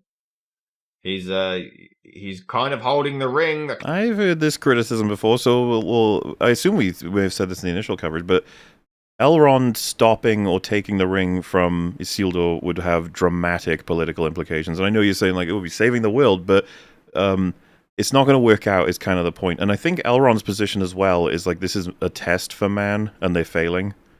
Because the elves are going to leave the land at some point, right? Like, this is this is their decision to make sort of thing, but it would also cause more than likely a war if he was to... If he were to actually attack Isildur, yeah. Yeah. that would cause a lot of problems. Okay. I understand where it comes from, right? Because, Yeah, no, like, Yeah, I get it. It's If not Elrond had not a grabbed problem. him and fucking took the ring and threw it in, it's like, yeah, that would have solved the whole thing. It's just that you have to kind of understand Elrond's point of view and everything they've been through, how high stress it is, and then being like, you're going to do this, right? And then knowing that if he was to try and stop him, how everything could crumble apart. It's a matter of maybe he doesn't want to get the ring himself. Maybe he doesn't want That's to grab also... it. Similar how like Gandalf's like, I will not, I refuse to touch it, Or like under Galadriel. any circumstance whatsoever. Of just, I don't want to touch it, especially because if an elf gets the ring, it's like, oh shit, that could be like real dangerous. Yeah. The apocalypse. So there's that. Tackle him and throw his ass into the volcano with it. Who cares? The fate of the world is at stake. He just lets him walk away. The motivations of the characters are all well paced. Boromir, played by Sean Bean, wants to attempt to use the ring for good, while the others believe that it's impossible, causing a debate. The main premise is about these races all coming together as one. Bit hypocritical though, the movie clearly portrays hobbits as the superior race. When do they ever show that the hobbits are superior? Did you watch the film? Boromir is a... I forgot, that was one of your original points, was it? Yeah, They because can't I always think say like them. Was it because they were resilient to the ring? Was that the idea, or...? But the thing is that look at how resilient Smeagol was to the ring. It took like 5 seconds. Well, he's possibly the least resilient in the entire trilogy. Also, his cousin was also not super resilient either. They were both fighting each other. I think in the original review, I call the movies racist as well, because they showed the villain as being black, even though the main villain is like the whitest guy in the entire universe. He's literally called Saruman the White. Yeah, they are racist to white people, I agree. Another character with a great arc. He's constantly tempted by the ring, and it always keeps you guessing on what side he's actually on. I mean, at first he wants the ring to use it for good, so all of his scenes where he tries to take it from Frodo, you don't know if it's him genuinely wanting it for good, or if the ring is manipulating his mind to steal it for evil. It's actually very cleverly written. In the extended cut, however, Boromir's father Denethor actually convinces him to try to steal the ring, which I'm really not a fan of. It just takes away what I found. Oh no, this is like one of our favorite scenes. Well, no, this is something I kind of disagree with now, because it adds more to the character. So I think I'll go on to say it ruins the mystery, but I disagree with that. It kind of adds depth to it. So, So in reference disregard to the relationship between Boromir and the ring, this just sets him on the path toward it, right? Like, all you said about whether or not the ring is manipulating him or whether or not he's just hell-bent on getting it to use it as a weapon. Like, I still think that's all present. What I love about the scene, of course, is giving us the dynamics of Denethor, Faramir, and Boromir, and the pressures and what everything, all this means to all of them. I got real sad when I found out that this scene was only in the extended. Yeah, if you can believe it. Because in terms of ranking, like, the scenes that, like, Saruman's death is the biggest mistake in terms of removing it. I'd say this one is second. Like, that this is the second most important scene that shouldn't have been cut. It's so important to see Boromir as this really, strong leader that is respected and beloved and worked really hard to protect Osgiliath and works to try and defend his brother too. All of those things are just gone in the theatrical. Yeah, and I think it contributes to people thinking that Boromir is just an asshole. Yeah. Which I don't even think you don't need this scene to understand who Boromir is. But seeing Boromir just as like an archetypal hero figure in this scene, I think just helps. And also, this is a Two Towers deleted scenes, and Two Towers is where we meet Faramir. So this is also bolstering Faramir's relationship and Denethor. That's how That's why this is the second worst cut. That's how this seems prompted, right? Is Faramir's thinking about this? Like he's remembering. He's in the cave with all of his dudes. Right. He's thinking about the last time they met.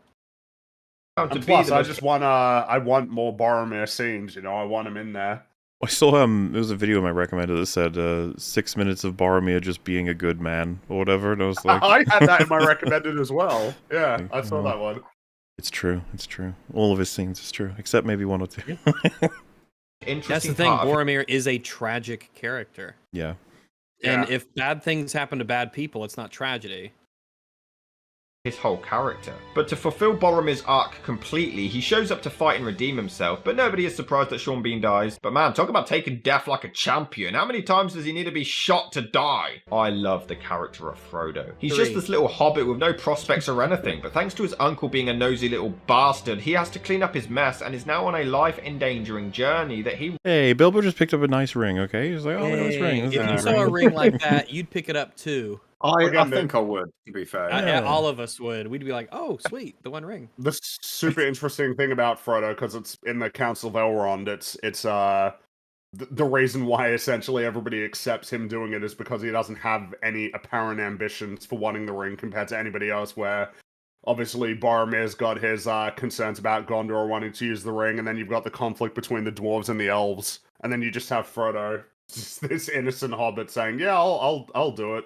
Yeah, because like, even there's probably an aspect of him that, like, even if he gets corrupted, it's like, whatever, he's a fucking hobbit. Like, we'll just kick him and take the ring. I like to think that's a lot lower down than, oh, how inspiring that the little hobbit wants to take the ring, because Gandalf's the expression on his face. It's beautiful. I love it. I've seen people say that that expression means that Gandalf is, like, sad because, he doesn't want Frodo to have it. But I think it's like a combination. That's why I love it so much as an expression. I think it's exceedingly complicated. I think that that's partly the he's got a long and difficult road ahead of him. But also, well, I will do the best that I can to help him. Bear the burden. Yeah, and it's of course he comes through, because that's who he is. That guy, that hobbit, and hobbits in general, just having this sense of like, they get that chance to help out and they take it. Gandalf, when he's talking to Pippin, when he tells him to light the beacons, he says, this is another chance for the hobbits to, the shy people to prove their great worth. He really likes hobbits. They're pretty neat. Yeah, they're good lads. Really isn't prepared for. He's just thrown into this, not really being comfortable with it at all. And here, Gimli wants to head through some mines, but Gandalf really doesn't want to. We assume beforehand that Gandalf is in charge, but he actually lets Frodo make the decisions, solidifying him as the hero and the chosen one. It's an interesting change from the book. In the novel, Gandalf actually suggests they go through the mines, but the others don't like the idea. But they are then chased by wolves, so they have no choice but to go there. It's a solid change to make Frodo a lot more integral to the story. It's his decision that leads to the most heartbreaking moment of the entire film. Gandalf's death is truly devastating. What is the most heartbreaking, Gandalf or Boromir? Well, I think it's. Oh, I think. I don't mind anybody picking Gandalf. I think it makes sense to pick Gandalf. It's just I don't blame him. Yeah. I don't blame you. I think one thing that makes Boromir the toughest is, to deal with is because he knows what he's done after he's done it, and there's that legitimate sorrow and sadness over him, and you really, really, really feel bad for him. The thing that always gets to me on top of basically everything else is Gandalf gets to. I say this is a very strange sentence. Gets to die knowing that they're escaping. That's the exit to Moria. They've made it. They're out. Meanwhile, Boromir dies believing he failed to protect Merry and Pippin. Like, watching them scream as they get dragged away, it sucks. Also, having recently freaked the fuck out and tried to steal the ring from Frodo as well. That's what I mean. It hits me so much harder because of the fact he failed Frodo, failed the Fellowship, and then failed Merry and Pippin, and watches this army of evil take them away, and he just has to lie there with arrows in him. It sucks. Yep. And then, all that comes out of the death comes scene. along and comforts him, and then it's And then there's the fact that Gandalf lived. People in the chat are saying Boromir because Gandalf came back, which is fair. Well, the thing is that you said in this film, so like if you took it as just Fellowship and people didn't know that Gandalf was coming back, like if people didn't know that, then I think either. So no, exactly. Yeah. So I think it's still a fair point to point to this one, even though I believe it's Boromir. Yeah, I agree. Yeah. who hadn't read the books or had no knowledge of him returning, it's such a tragic moment. Exactly. Gandalf was Frodo's only guidance, his only authority figure, and now he's gone, and it's because of the direction Frodo told him to go, so he's going to blame himself. But because of their journey, they can't even stop to mourn and take in what just happened. They have no choice but to suck it up, get over it, and keep moving, making the heartbreak that much more tragic. Frodo struggles to come to terms with it, but is told that someone as small as him can effectively change the world. He's given a vision of what will happen if he fails, so it's a good thing there's no pressure. When Boromir persists and demands the ring from Frodo, he even becomes vulnerable straight after he fails. But because of this, Frodo no longer knows who he can trust, which adds to his destroyed confidence and psyche even more. Yeah, it's all really well built. The Boromir doing that on top of everything Galadriel told him. He's just like, I can't be around any of you guys. Like, you're gonna fucking try to kill me. Which, it would have been really interesting, an angle to continue as a full fellowship and to see who would start falling first to the ring and his influence and stuff. Who would be next, do you think? Who do you think? You know, I just don't, I think that Legolas and Gimli would be no less, you know, like susceptible than the average person. I don't see why not. And it would just be, imagine that film where they're just gradually getting more and more interested in the ring and Frodo and being like, hey, how you doing? You all right? Yeah, maybe. Getting heavy, That would be interesting, yeah. What if the Two Towers was the Fellowship continuing together towards Mordor? Yeah. Another timeline. I'm really not a fan of Legolas, played by Orlando Bloom. Oh, no. I'm not particularly keen on the actor anyways, he seems to only have one face, but the character... True. So, you know what? After I did this, I watched all of the Pirates movies, and I have an issue with him in those as well. It's just one face. I'm not a fan of Orlando Bloom. He's you should watch our war movie arc. Yeah, we did a couple of movies in a row with him, and I went from being like, he's fine to he might be terrible actually. Like, I actually thought he was cast kind of well as Legolas because of that being an aspect. In the same way that Artie is good as the a Terminator. Like it functions, but would never praise Orlando Bloom for his acting abilities. Though I will say, and Wolf pointed out in the watch through that we did, the expression Orlando Bloom has when Gandalf says it's a Balrog is quite effective, and it's a little bit different than his usual face. Like, he looks pretty terrified. It's like, oh, good for you. There you go. Elf, and he is absolutely perfect at everything. I watched all 3 films as carefully as I could, and not once does he ever get hit with anything. He never slips, he never falls, he never gets knocked down, he hits every single arrow and He has a little trouble on the Mumakil saddle. I think he does miss an arrow, doesn't he, at one point, and then he hits a subsequent arrow after that. I also, in Return of the King, isn't he stopped from saving Aragorn? He tries to get to him, but he can't. Oh yeah, he tries to get to him. And then he also he fails to bring down the guy who blows up the Deeping Wall, right? In Helm's Deep. He lands the hit, but he doesn't stop. Got to get him in the head. He misses twice. I think the guy was wearing a helmet, wasn't he? That orc was wearing a helmet. I mean, I guess if he hit him in the eye, maybe. Well, that or the neck, right? But or the heart. But I guess I feel like he hits him damn near in the neck.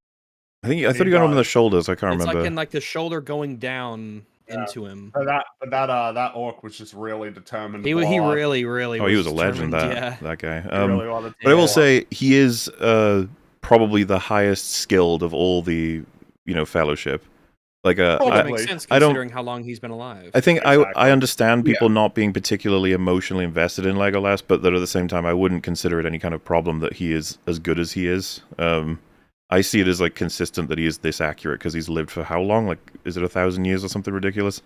It's something crazy. Yeah. So he knows what he's doing. Like, and some scenes are really cool. Like when he takes down the elephant, that's cool. Like I'm not saying that it's not awesome what he does, but I just don't think it makes for a particularly interesting character at points. Some people have been known to consider that scene bad and goofy. So don't worry, even if you didn't like that. What? Oh, wow. Yeah. Some crazy folk out there don't like it, and think it's at odds with the film. I don't know who would think that, but it's nobody thought they hate it for no reason. For no reason at all. Absolutely everything with no worry at all. I mean, he even takes on an entire troll by himself. Okay, it takes all of them to kill it, but still, he gets a perfect shot in hell from a mile away. I have a slight cool. nitpick. That's cool. I have a nitpick with Legolas killing the troll. Do it. So, Let's okay, so if you're on top of the troll and you want to shoot an arrow into his skull, the more arrows you put on your bowstring, the less energy those arrows will have when they are released from the bow. So Don't they I think bounce off, don't they? They don't actually go through. Oh, or were you talking about when he fought? Because in the elephant, didn't he pull 3 back? He said that. Didn't he shoot 3 into oh yeah. Oh, Yeah, but if you it was said the elephant, troll, I might have mixed. Troll, I think yeah. I might have mixed him up. Yeah, but if you were gonna kill, if you wanted to get into him, you'd only shoot 1 arrow. Shooting multiples is just weaker arrows. Well, because I was gonna say on the troll, I think he fires 2 in the back, but they bounce and break off, and then he gets 1 on the neck on the underside, right, where the skin would be thinner. I guess. Yeah, he like stuns it, right, by shooting it. Yeah, it goes like upward into the neck or something like that. Yeah. Superman would have been a little off with that shot. Gun knuckles for 8. I mean, they might as well just send Legolas. That's all they need. I mean, They do send Legolas and an army of ghosts. Aragorn He takes run on out of loads arrows.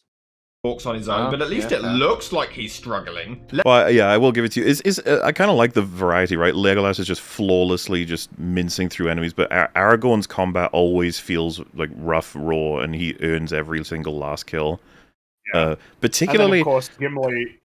Yeah, I was going to say, in Amon Hen, I fucking love all the different cuts to Aragorn where he's, like, using all of his weaponry, headbutting, dragging them into walls, kicking them, like, it's all...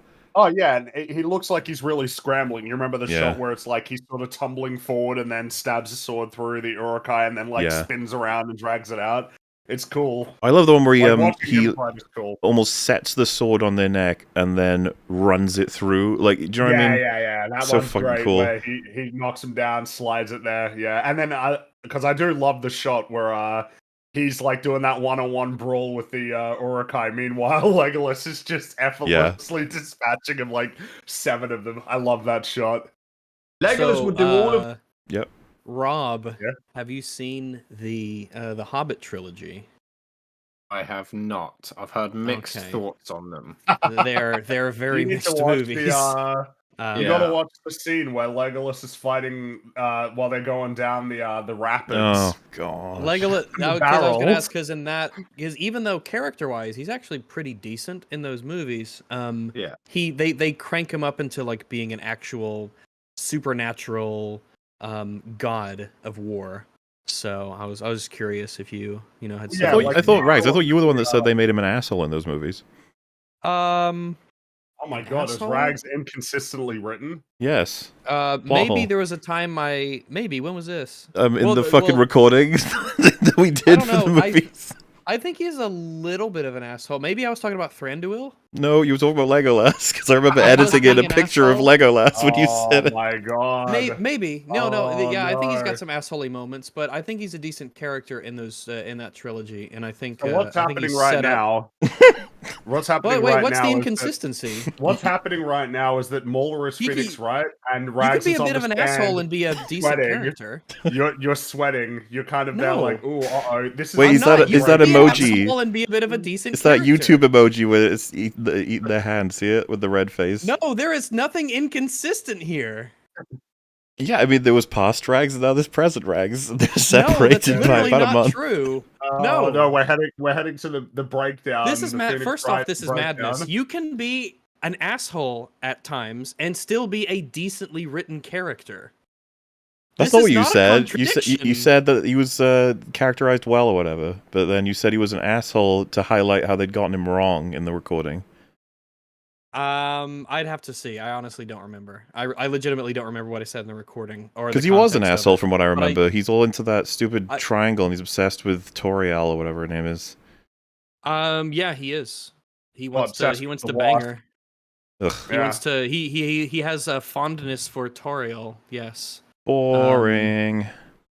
Why can't he However, just kill I everything? still think he's a decent character. I still think he's a decent character. When we watch them, we can double check. But I do think that he's set up decently well, because The Hobbit serve as a prequel essentially to these movies, as inconsistent in quality as they are. But I think if you watch those, what Legolas is in those 2 movies really sort of does decently set him up to this one to be in the Lord of the Rings one. This blindfolded with one arm tied behind his back without breaking a sweat, whilst drunk. I just find it so difficult to buy the tension and suspense anytime Legolas is in danger. They're fine. Let's be honest, they're fine. He's the Middle-earth Jesus. I mean, I guess Jesus was far from fine, but shut up. Still an atheist. Cool. Based. He hits every... I thought you just meant that he got fucked up. Like, Jesus didn't manage to, Every single arrow. Just miss one. That's all I ask. Just one. Or slip over. Have a bird poop on your head. I don't know. Any kind of misfortune. As he's running along, a bird just poops That'll be on the him. extended editions, that scene. Yeah. He even steals Gimli's kill for crying out loud. Not the only time he's tried to do that, too. Terrible. He's like, if he was playing like Halo, whenever Gimli's like, "All right, I'm gonna assassinate you," he'd get the yoink more than a few times. Yoink, yoink. It's not right. It's not okay. Well, I will say, I'm surprised that Legolas's kill count is like one off of Gimli's by the end of Helm's Deep. It's just like, how did that even happen? It's a little dude? bit of an inconsistency. Well, He's up to 17 when Gimli's got 2. Like, how did you do that and then manage to level out? Even skateboards. Well, maybe Legolas had to go get more arrows. So He like literally just walks away for a lot, goes to the arrow store. Like, it's, yes, I would he's like in to the have Helm's 30. Deep shop, the cash shop. Yeah. And he's like, I've killed 26 orcs. There's like a really tokens for friendly, 26 orcs. shop owner there who is just aloof, doesn't know this is going on. It's like a Killing Floor 2 map. He has to go to the merchant and he has to restock on ammunition before the next wave begins. And Gimli's like, nah, I'm a melee character. Well, they're all like, Legolas, there's no waves. They just keep coming. He's like, no. There's a wave. We got time. The waves keep coming? What do you mean? Have you never been to the beach? Yeah. Every single target. Just miss one! He takes down an entire elephant on his own and still Kind of funny how saying he takes down an entire elephant is an understatement, like a dramatic understatement of what he takes down does. the elephant and every bad guy on it. Well, this thing is an then posted enormous it elephant, as well. even. Yeah, it's a chongus elephant. It's a lot bigger than a regular elephant. And then he slides down the trunk as well. Style points. And there's a pose, yeah. has time to pose. I mean, don't get me wrong, it looks cool as hell, but what good is a character who never has any struggles or conflicts? I mean, I guess he briefly struggles whilst holding onto the elephant. That's the... Yeah, there are some bits and bobs where he has a bit of struggle, but I would actually, I think, were we talking about this? That if we were to tweak Lord of the Rings, which we would never, but I'd probably add a bit more for Legolas. He feels like the character that has the least out of all of them. Yeah, even though for what little we get between Legolas and Gimli works really well, I still feel like we could do more, you know? The best I got. Frodo nearly dies 3 times in the first movie, and this kind of character is much more human and interesting, as opposed to one who just overcomes everything without a care in the world. What about the racist orcs? I think it's to highlight how good elves are, how incredible elves are. Oh yeah, they're OP. Racist? What are you even on? Well, they're clearly portraying black people. Oh no. Oh my goodness, even though that one's definitely an American Indian, but true, yeah. What's the one on the right there? What's he up to? Is that the one that says what about their legs? They don't need those. Yeah, he's the one like just a bite, you know, just a little snack. This is like a cut off the flank or whatever, isn't it? Yeah. What was the channel that did the orc video? What one was that? We covered them, right? Wasn't it the one that made that weird race comparison thing? Oh, you're talking about extra credits? Yeah, that's right. The one what does it do?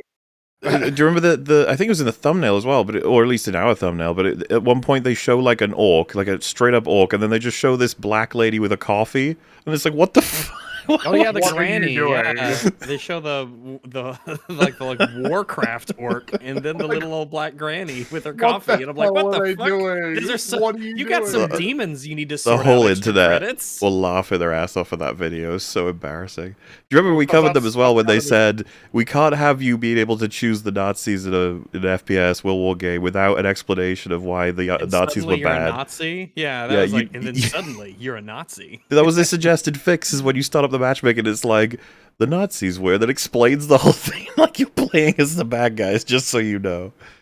Disgusting orcs. I mean, in the books they refer to them as Mongol types. I mean, Wait, is it Mongol or mongrel? Mongol. Oh. That just means the book might have been a little bit racist, not the movie. I mean, I'm just saying.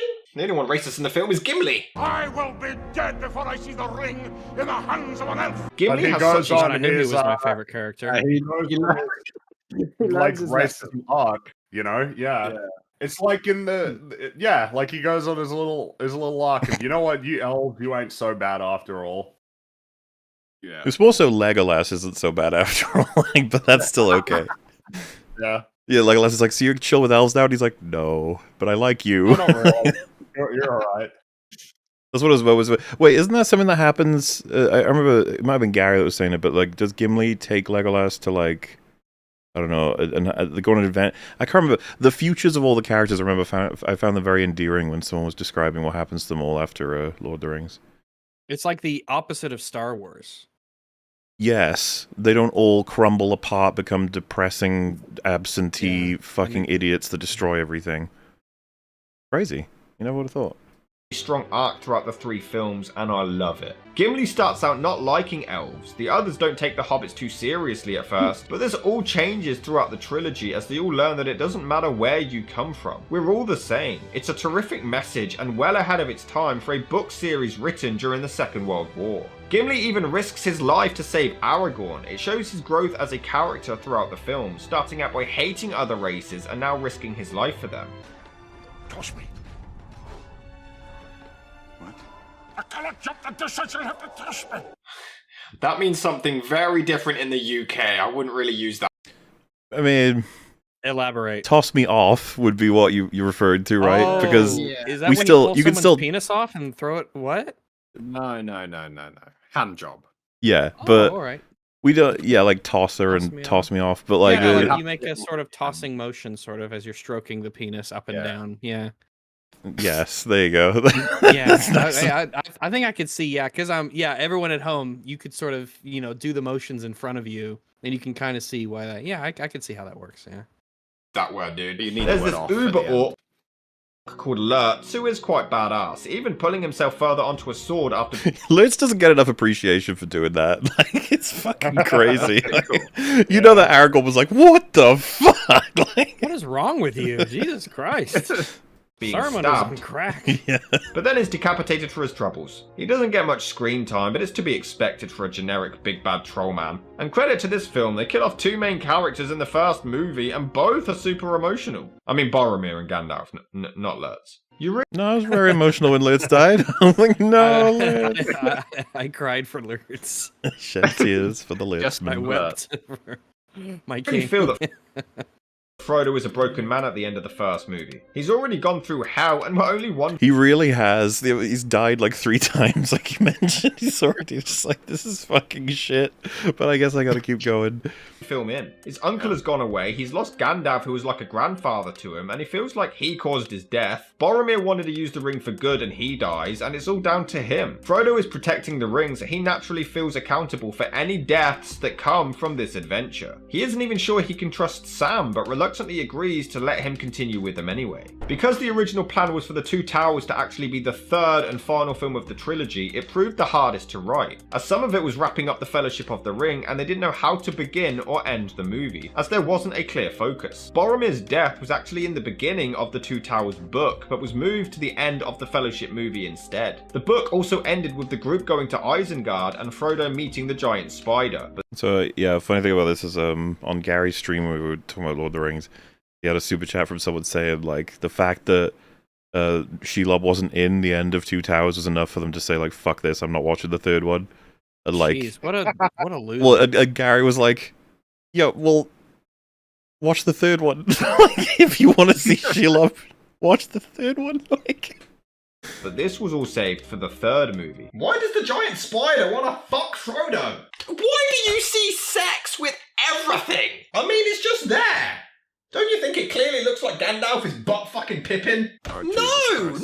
In the Two Towers film, the King of Rohan, Theoden, played by Bernard Hill, is possessed by Saruman. But in the facts. book, he was just depressed and emotionally manipulated by Wormtongue. One thing I really don't like about this movie is that it opens by showing what happened to Gandalf after he fell down. oh, you agree with Drinker, huh? Oh, you're wrong like Drinker is. Okay. into the abyss. Now, I'm all for a recap, but this just ruins the illusion for me and kind of spoils the surprise return later in the film. They constantly refer to a white wizard and a group of Ents, giant living trees, take in Merry and Pippin and seemingly are surrendering them to this. Wait, are you saying that you can intuitively understand that we're going to be getting Gandalf the White?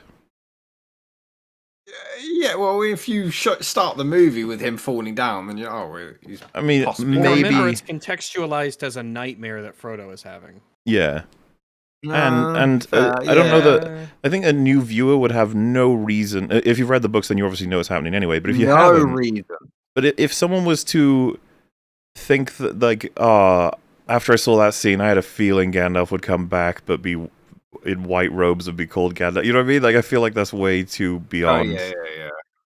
So, like, I think this still works. The whole, like, I'm going to take you to see the White Wizard, who'd be like, oh, fuck, Saruman. Like, there's no reason I think we would think that's Gandalf.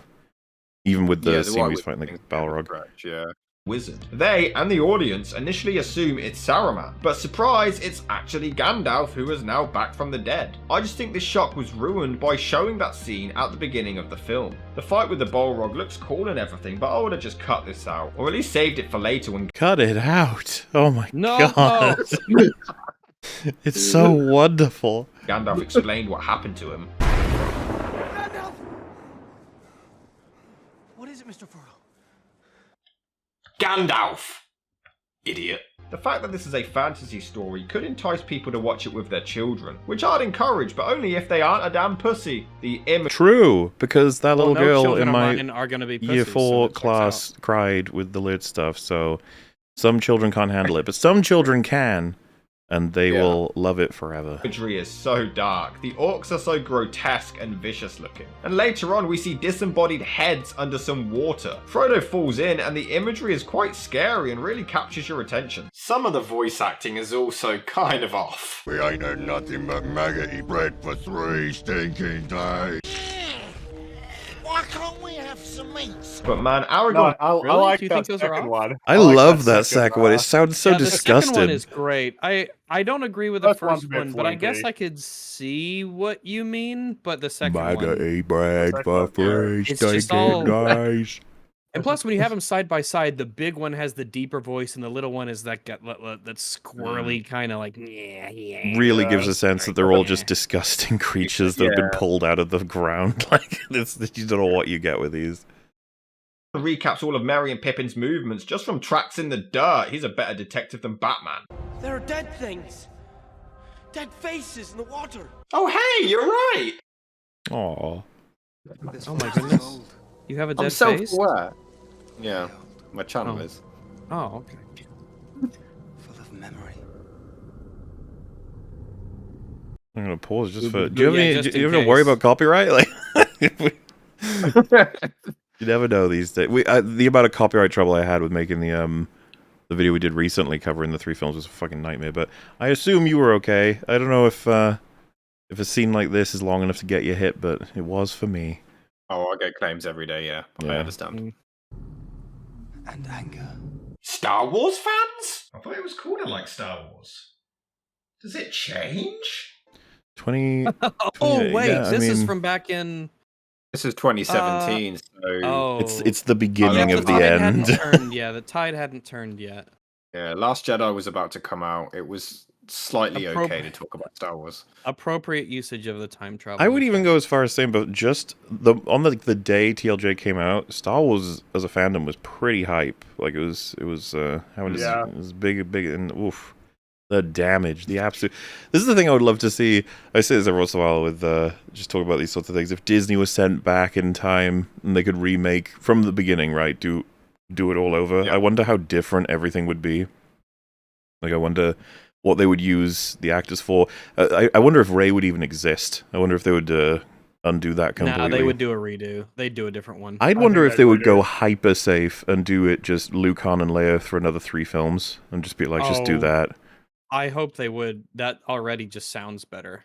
Good. Well, I just because like it would just be interesting, and they think they're the only ones that know, but we also know about the alternate timeline. We're just watching and keeping an eye, being like, "What you up to there, Disney?"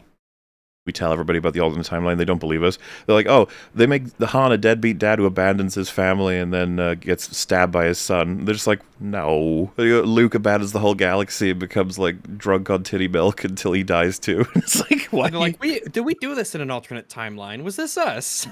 We've done this. Sounds ridiculous. This has never happened.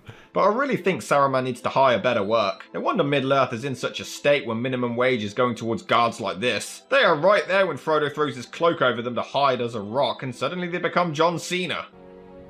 Funnily enough, well, remember the rock looks good, and I can buy it because it's a magical cloak. It's the coming down that throws me off, because it would be so easy to spot them as they're falling down and sliding down or whatever.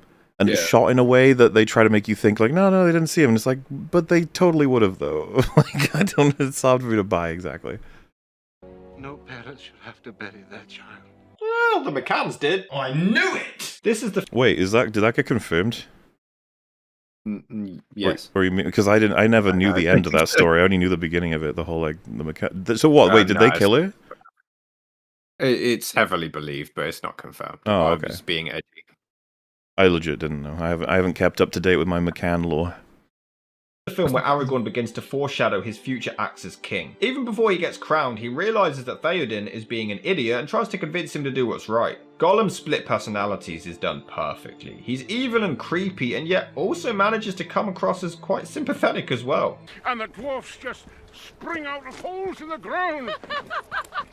Okay, that was such a fake laugh to his joke. That was such an obvious pity laugh, and trust me, I know a pity laugh when I hear one. So Aragorn falls off a... Well, but I mean, even if it was, that's nice of her, okay? Yeah. Gimli's telling his little stories and jokes. That's some good manners on Eowyn, you know? Cliff in one scene and is presumed dead, but this wasn't actually in the book, and it's a change I don't really get. Peter Jackson claimed he put it in to create tension, but not a lot of time goes by before he returns anyway. And this trilogy already has a bunch of fake out deaths, so just a personal preference, this one didn't really seem needed. In the extended cuts there are more scenes where he's presumed dead. They do show how big a deal it is and show that he's needed as king, so it's not entirely pointless, but I feel like this could have been achieved by... They also use it to give them Aragorn finds out about the Uruk-hai army, right? Like that's how they find out about it. Theoden about it. Yeah. Having him be mortally wounded instead. And also, how the hell did he even survive this drop to begin with? That's survivable. He landed in the water? Yeah, that's not I'm trying to it's hard to say how tall that is, but yeah, I could believe he could fall. And remember, he's Numenorian as well, so he's got like stat bonuses. That doesn't look like too big a drop. Yeah, you should be right. Wouldn't he have died on impact once hitting the water? But Aragorn shows how strong a hero he is by taking... Streams down. Well, I can still hear you guys. Is it? No, yeah, I can... the YouTube link says stream unavailable. Oh dear. Live stream copyright notice. Your stream has been interrupted. No! Interesting. My bad. Like, how does this work usually? I think you just have to chill out for a little bit and then they let you come back. Is that how it works? I think so. Yeah, if you wait like a minute or two, it should be fine. I'll pop up the copyright protection, but well, rip monetizing this episode. Like, that's okay. I'll wait for that. I'm gonna go to the toilet again. 1 sec. No problem. What an adventure! What an adventure! It's surprising how effective the copyright shield is, by the way. It genuinely solves all problems. That little EFAP logo. That seems to be, yeah. Oh, putting that on the 8 hours, man. Oh. Yep. Oh, and I knew when it was premiering and I was looking at it, I was like, God, look at that, where it's just like, it just clips in and out and out and in and out all the time. The only time it doesn't come on is when it's like, you know, someone hitting something with a sword or some explosion. It's like, I was just trying to keep all of the interesting things in. Absolute nightmare. You guys have no idea. I would upload it and it would be like, oh yeah, just a claim on this little 5-second clip where, you know, Gandalf says one line. It's just like, yeah, okay, thanks. The fucking scene where he talks to Frodo about, you know, judgment and death and stuff, almost impossible to keep it in, because we didn't talk about that scene, we were talking about something else. Briggy knows this pain too. There are certain scenes in Lord of the Rings that, in retrospect, you know, we knew at the time when we were recording them that, like, we needed to talk about almost everything for the sake of the editor, but when you're watching them, you kind of just get taken away with it. And sometimes there's a conversation happening like, oh shit, we just went past a whole scene that people would probably want us to say things about. And then even for the editor, you can't even play the clips. It was a nightmare. But it worked out. And it looks like we're back as well. There you go. So, hooray, we did it. For anyone who didn't hear all of that, the re-upload will hear it instead of getting nothing, so that's better. That'll work out. Presumably copyright-tisms. Yes. And I think I've heard of that before. YouTube will be like, they'll slap you and be like, you're not allowed to stream if you do that, so you better stop right now, and then we'll let you continue. And you're like, okay, jeez. I suppose I could re-edit this offline, just put the cover on for the whole thing. I guess that would work. Do that, yeah. It's not too bad. It's not too intrusive, but yes, away we go. Taking charge as a battle begins at Helm's I'm back Deep. now. The third act of the Two Towers is tremendous. They are so close to Mordor, but then the battle at Helm's Deep. Yeah, but I mean, it's not as good as the Battle of Winterfell. No. Ew. Oh, why would you say those words? So No. Because that was their goal. Their goal was to make it better than Helm's Deep, and then they started with what the charge, right? The cavalry charge directly headfirst. And they all died. It was so weird too because they all watched the cavalry ride off into the darkness and grab. Do you remember Rags? Were you there? Or was it just me? I think I was. The person that we were debating with on like one of Gary's streams, I think. We're talking so long ago now. I can't know remember which one you're anything. talking about. I actually do remember the one you're talking about. The defense of the scene was that by seeing the lights go out gradually, it sort of tells you how hopeless the situation is. It was like, I mean, I know that's what their goal it's hopeless is, because but... of how stupid the decision was. I mean, that's what would gives you happen. the sense of hopelessness. Yeah. Good times. It was indeed. That was and didn't they have all of their like projectile like stuff on the outside, not in the walls? The catapults were outside the walls. Yeah, it was fucking crazy. I have no idea who organized that. Like on set, what were they thinking? Well, in universe, it was organized by the most intelligent minds of all. Oh, that's so It was a collection of all of the best like warriors and veterans and stuff. It's like, how could they have fucked this up so hard? Plan that they could come up with. Oh, it was painful.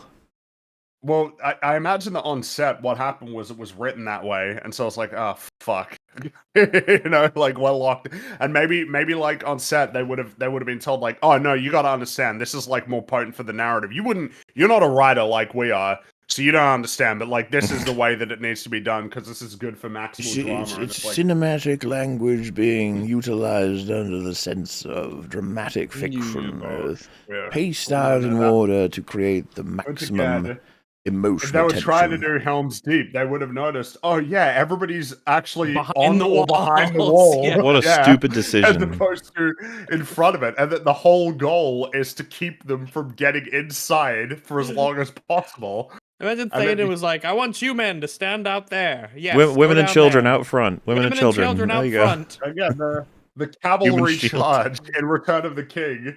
That was a bad thing. The movie recognized that it was a bad thing. Well, it's the most like almost crazy version of cavalry flanking the army while a war is happening because they were fucking huge. But yeah, at the same time, that was them arriving. They didn't even know what the nature of the fight was going to be. You have that shot of Theoden just seeing it and being like, "Fuck, well, yeah, let's get ready."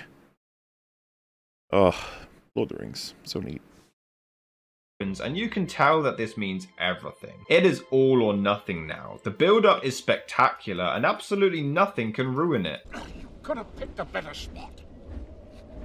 Okay, that was funny. To be fair, I wasn't really a big fan of Gimli at first, but he does grow on me. But he does grow on me, like it's gonna happen. I'm glad he grew on you. I'm very, very glad that he grew on me. Yeah.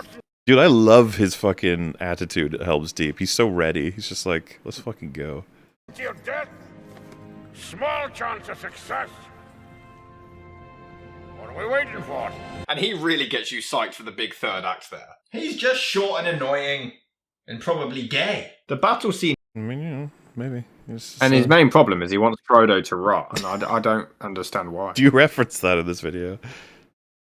Or I assume you have a lot of callbacks. It is incredible. It is flawless. I can't find a single problem with it. It looks perfect. The battle is such an incredible spectacle. Look at it. The sheer production design is fantastic. You know what? These movies are amazing.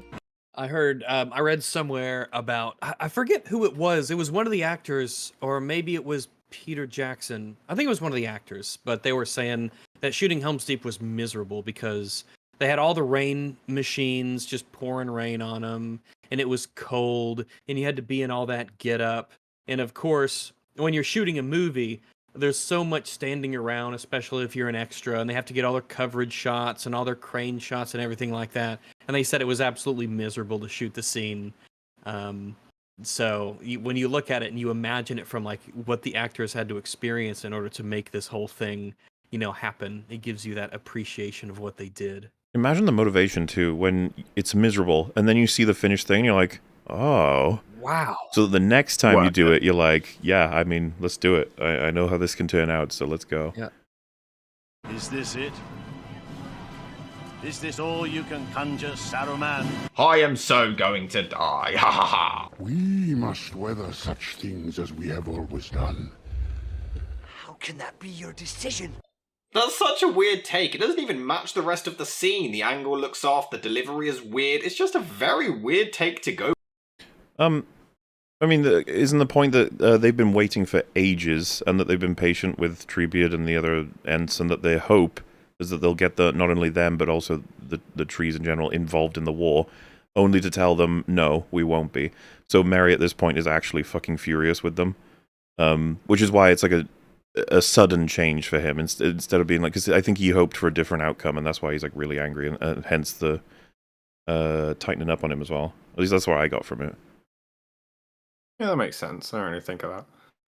With. Even when side characters are in peril and could be dying, it still means everything. This is a trilogy with so many characters, and yet if any of them are close to death, you care so much. That says a lot about Peter Jackson's directing and writing, as well as the cast's amazing acting performances. In the book, the Ents actually agree to joining the war without any need for convincing, but in the movie they refuse to help until Merry and Pippin show them what Saruman did to all of the trees. Yep, damaging the ecosystem is exactly what brings on a war in Middle-earth. But I do like this addition. This was done to show that Merry and Pippin weren't just an inconvenience. They weren't just being babysat during the second film, and they were actually contributing to the fight against evil, even if it wasn't physically yet. Sam and Frodo get taken hostage by Boromir's brother Faramir, who understandably doesn't trust them after his brother's death, which is decent enough motivation, but it was quite different in the book. In the novel, Faramir did this, but he sensed the ring's power pretty early on and let them go, whereas here, it takes him quite a while. Here, he wants the ring to go to his father. A subplot is that Boromir was the child prodigy, and Faramir wanted to grant him the ring for approval. And you root for this, you root for Faramir to gain his approval, you get so much sympathy for the guy. Yeah, that's the thing. We actually discussed this with I think Drinker said that he thought that going to Osgiliath and the Faramir stuff was like pointless. He didn't value it, but I especially on the rewatch, I really like it. Like in terms of I really do too. I have a particular fondness for Faramir, and I think that we learn a lot about not only what he wants but what he's willing to give up, and that's where he learns a lot about Boromir, and it all really meshes together quite well, and it shows. Especially in the Two Towers, it shows how different things would have been if Boromir was still alive. Yeah, and that push and pull on Faramir for doing things based on the approval of his father, what's best for Gondor, but also recognizing what happened to his brother, not wanting to repeat the mistakes. It's there's a lot going on. I really like it. What can men do against such reckless hate? Make a 9-hour live stream about it. 9 hours? Like anyone would watch that.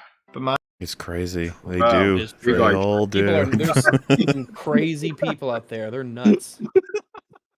They should be locked up in a nice place where they get to watch EFAP streams. And I get goosebumps when the cavalry shows up. This is phenomenal. The Ents get involved, and this whole thing is extraordinary. What are you doing? Auditioning for my role in Sin City. And the film ends with Gollum, who for most of the movie has remained more sympathetic and calm, turning far more sinister at the end for an excellent cliffhanger leading into the next film. Despite being the third and final installment to the trilogy, Peter Jackson actually considered Return of the King to be the easiest one to make, as it was the climax for the whole story. Despite being the longest of the three films, I wouldn't be surprised, because if they did it all, not necessarily all chronologically, but like chunks of it, They probably would have figured out a lot of how they were doing everything by the time they got to Return of the King's major scenes. I can totally understand why you would find the beginning bits more difficult. How do you get the setups done? Because a lot of the times, especially if you're writing really well and you have a plan, you kind of have your work finished almost. You have a very clear roadmap, and you just have to finish up what you've set up for yourself. So, yeah. A well-written character is almost, in a way, predictable. Mm-hmm. It actually cut out the most from the source material. Some events depicted in the film were actually in the second book, continuing Jackson's storytelling style of altering the timeline. We get a decent origin story of Smeagol, which is a solid opener and works as a cool continuation of the last film's cliffhanger. Let go? Man, he really wants that fish. No, he wants that prize fish, dude. He can't be letting go. He's gonna tell the whole Shire about that fish. Shows that Smeagol was manipulated into killing his own cousin for the ring. It helps us dive into his psyche even more, but also connects back to Sam and Frodo, as we now know that Gollum has... Oh, that scene as an opener is so effective for so many reasons. It's such a great choice they put it there. Makes it that fucking terrifying life for Smeagol, that just coming here and him being like, come on, hobbits, wake up. It's just like, oh, Jesus.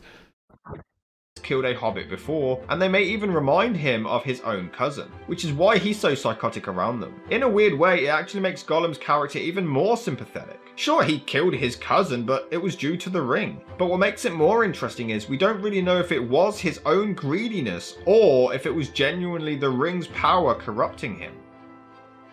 The most controversial change is that in the theatrical cut, we don't actually see Saruman's death. Yeah, he's the villain being built up. Is it controversial when it's broadly accepted to have been a mistake? I wonder if that makes it controversial. It certainly would have been at the time, right? And then at the time, yeah. But at this point, no one's denying this was a bad move. For 6 hours, and in this cut, they just say, "There's a wizard to manage here, locked in his tower." And we never see him again. In the extended... It's so crazy, because like when I was gathering clips from the theatrical version to throw into the hour coverage, and the fact that Treebeard says that there's a wizard in here, that it just cuts to Gandalf and he goes, and there he shall remain. And it's like, no. Cut, he's attacked and brutally impaled, and it makes no sense to have cut that scene out completely. Christopher Lee was infuriated by this decision and held it against Peter Jackson for years, and I feel like it's completely warranted. It's such a dumb move. It's not just that they cut it, it's that they didn't tell him as well, as far as I'm aware, and he found out while watching the film. At least I remember reading that, and it's just like, damn, that's fucked up. Something stirs in the east. But like, hopefully it's a comfort to him that everyone considers the extended, or at least most people consider the extended to be the definitive versions, and that's what people reference and stuff, so that scene is in. A sleepless malice. An obvious green screen. I think the pacing is done really well. The previous films had Aragorn be smitten with Arwen, but suddenly she vanishes and he seems to be interested in another woman. On first viewing, you wonder what the hell happened to Arwen, but now we get a flashback to explain it. Things like this were helped by the fact that the trilogy was all filmed simultaneously, preventing plot holes or inconsistencies. The Arwen thing isn't really explained very well in the theatrical cut, and this was down to scenes being cut out. But basically, she chose to become human to be with Aragorn and had to leave, and due to this decision, she is now dying. In the theatrical cut, it's just very vague. But she urges her father to reforge the mighty sword for the big battle, which is truly an epic moment. But hey, credit to Lord of the Rings for inspiring every single superhero movie in existence with a damn laser in the sky. They did eventually stop doing the lasers. I don't know what happened. I guess enough people said stop doing lasers. What happened with enough people? Yeah. Enough with the lasers. To be fair, a battle starts quite early on in the film, which is an awesome way to kickstart the beginning of the end. It really is a heartwarming moment when Gandalf and Pippin find out that Sam and Frodo are still alive. The group spends so much of this trilogy separated, so you want them so desperately to reunite. And it adds to their isolation. Sam and Frodo have no idea where the others are. Gandalf is dead, and so could Merry and Pippin be for all they know. So literally, they have nothing to live for. They are here to save the world, and that's it. I mean, I wouldn't word it that way. Nothing to live for. There's things to live for. But yeah, they don't know the fate of any of their friends. Of cream, that's true. Yeah, and 11 herbs and spices for the potatoes, roast right? chicken, that's true, that's true. They don't care what happens to them.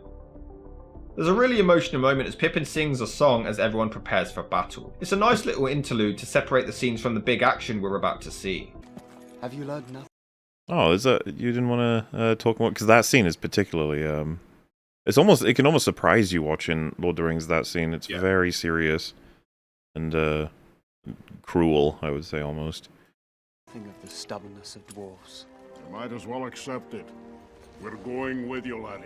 We're all gonna leave all these innocent people to struggle without us. You really feel for Merry. He wants to fight and just do his bit. I don't think that's fair.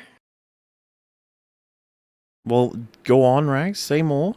Well, I mean, they're gonna go get the army that's gonna come through for him in the end. It's not like they're abandoning them, you know. Okay, well, sticking with a friend. counterpoint. Why didn't they tell anybody?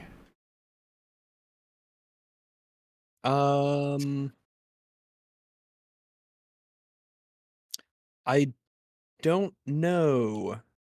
Because that's actually our commentary when we're watching it. We say, you remember Gambling or whatever is like, they abandon us because they know there's no hope. And then Theoden's like, shut the fuck up. Like, it's, or whatever. But it's, we were like, why wouldn't they have made it clear to everyone even? It's like, we're getting reinforcements. You guys, we're going to win. We're going to fucking win. Don't you worry. Instead of just leaving, which is weird. Yeah, that's fair. Nobody takes him seriously and wants to ride with him until Eowyn obliges. The battle is hyped up so well as Aragorn asks all these dead fellas to help them out. The line has ended! I mean, it hasn't. You could still go out and have another kid. I'm just saying. He can't do that. There's Uruk-hai everywhere. What else is he going to do that? He hasn't got time for that. Maybe that's for real. Oh, no. It's sticky. What is it? Hobbits is come! I knew you were going to say that. I knew it. As soon as you said sticky, I was like, here it comes. There's a scene that definitely should have been cut. After Frodo sends Sam away, he goes back down the stairs and finds the food that Gollum discarded. This scene is entirely pointless. The audience clearly see Gollum getting rid of the food earlier, and Sam knows it wasn't him, so there's no need for this big reveal. Furthermore, it goes... I think the reason they have this scene is to let us know what makes Sam come back. I guess you could infer, like, why wouldn't he just come back anyway? But I think that makes you then wonder why he would have left at all. So I think that the idea is he now sees the proof that he was framed. Yeah. So it gives him... I go on to say that I think it ruins the reveal that he's coming back later, but I had a friend point out that the point of the scene is more Sam realizes, oh shit, I didn't imagine it. I'm not going crazy. It was. Yeah, I think it's like he knows that he really is like it shows how, evil, Gollum is. Goes against Sam's entire character to just give up when Frodo sends him away. He would have stuck around and followed him no matter what. He wouldn't have gone back down the stairs. But thirdly, he shows up later to save Frodo anyway, so this scene ruins that surprise as we know he's coming back. It's just stupid. You can tell visually how much impact this ring has had on Frodo's mental state. He's a complete mess. But then Gollum shows up. How did he survive that fall? What is it with characters in these films surviving the impossible? I think when you see him falling down, it does look like he's grasping at the wall. Sliding down it and grabbing it. Yeah. Like I think the idea is that once he slips into the darkness, he does get a hold of something. But I think when we see him again, he looks wounded, right? He looks roughed up. He looks pretty messed up. More messed up than normal, actually. Yeah. This moment where That's Frodo true. By is Gollum standards, he looks bad. about to give up, but gets a vision morale boost. But then the spider shows up anyway. It's so tragic because of just how close he is to Mount Doom at this point. But oh, what a surprise! Sam is back. Hey, this part's legendary, okay? Sam versus Shelob. Love it. It is pretty cool. Yeah. As explained, this conflict wasn't actually in the book. So in the novel, Sam and Frodo entered the spider's lair together. Frodo was also beaten a lot more by the orcs, but this conflict works a lot better in the film, and benefits Frodo's heroism and friendship with Sam perfectly. The thing is, Sam believes Frodo is dead, and honestly, you kind of believe it at this point. Frodo's been close to dead so many times before this, but after this huge epic journey, you actually kind of believe he could die, and that maybe Sam will take the ring the rest of the way for him. It's such an emotion. You know what's funny is when I think when I first watched this and this scene was happening and then the orcs begin to arrive, I was like really frustrated because I was like, I swear to God, if Sam left the ring on Frodo's body, that'll be the most retarded fucking decision ever. And then, later when he finds some stuff and he's like, he had it, I was like, oh shit, he does. And then I was like, oh, this is interesting. Sam's got the ring. And in a way, it's almost like, Maybe you should just go and take it to Mount Doom. You seem to be more level-headed, Sam. Just Frodo can sit down, you know, have a breather, have a cup of water, something like that. You can come back later. Be great. Emotional moment. Right now! Right now! We can't. You're in the way, mate. This is what's great about the trilogy. Everything has come full circle. The journey, the characters, the battles, they all mean so much, and it's fantastic. Okay, this shot is really bad. It's so out of place with the rest of the scene. It looks like it was accidentally put in. Just a randomly, poorly focused slow-mo shot. Wait, she's looking at... So yeah, the reason this, because I totally agree, it is out of whack with a lot of stuff, but I'm pretty sure it's very deliberate. It's her whole world is falling apart right now. She's seeing Theoden get basically killed, which is one of the most inspirational and important people to her. I think it's deliberately shot so that everything is like out of focus, all waggy, and we're zooming in on her, and it's slowed down. It's something we brought up actually about Zack Snyder. And we'll talk about this when we do our Rebel Moon coverage, if that happens. You know, I'm not guaranteeing anything. But he does a lot of slow-mo all the fucking time. The reason we have slow-mo in a lot of instances is so that we can take a moment to understand what a character is feeling, because it sometimes can be so quick. Like, if they're feeling something that lasts about a second, in watching a movie for a character's reaction for 1 second, it might not be enough. Like, we'll just be like, wait, what the fuck was that? So you slow it and expand it out into, like, 4 seconds. Then we can actually see what's happening. And I assume that's what the point of this is to show that she can't believe what's about to happen. And of course, this is going to be why she's going to make the decision she's about to, which is to stand in front of the Witch King. Like, I understand why someone would see it as odd or strangely shot, but I assume that's part of the point, is to show how disjointed and insane what she's experiencing is right now. Okay. For a trilogy that is otherwise really well produced and directed, it's weird that this made it in there. But when the ghosts join the battle, Yeah, for the record, I'm not against slow-mo. I like slow-mo. I just don't like Zack Snyder, like, slow... Pointless slow-mo that makes me hate slow-mo. The funniest thing about Zack Snyder is he slow-mo'd his slow-mo in Rebel Moon. There's a shot that's in slow-mo, and it slows down again, like, in the slow-mo. It's fucking insane. He needs to... think he's made something that we want to see for longer. It looks awesome. For anyone who's seen the movie, I'm talking about the shot where he jumps on the hippogriff thing. It's slow-mo and then it slows again. Like, it's a real thing. I'm not making it up. No man can kill me. I am no man. A great line in 2003, a genuine clarification in 2023. What? What's going on in the future? Wish he didn't scream straight after. All of the kind of things. kills the moment. Nothing Sam. good. They took the ring. Don't know why. I told them the Japanese version is better, but they wouldn't listen. But Sam... Hey, Not true. I like them both. I but disagree. if I was to pick one, it probably would be the American one. I'm just saying, which is a controversial opinion, possibly. I checked discussions; it seemed that people were pretty split on them. Which is like the only instance of a adaptation of like a Japanese horror or Korean horror that the American one is like respected even. Yeah. But I like them both. Rings, however, I don't know if you've seen that. Holy shit, that was awful. Rings is balls. Damn, that was a bad movie. What a waste. Sucks. Just see the first two. Yeah. The last one's terrible. They're on an airplane, and all of the screens turn into the ring, and it's like, what the hell? Why would that happen? It's like, shut up! It's cool. It's awesome. Spooky. Ugh, it's Marvelization of horror. Is like, go away. Had the ring the whole time. In the book, this was actually told to the reader early on, so there was no big reveal. So I'm starting to believe that Tolkien just didn't understand suspenseful tension. Frodo collapses just outside of Mount Doom. You should start a fight with Tolkien. See what he says on Twitter. You should at him. See if he says anything back. He might do.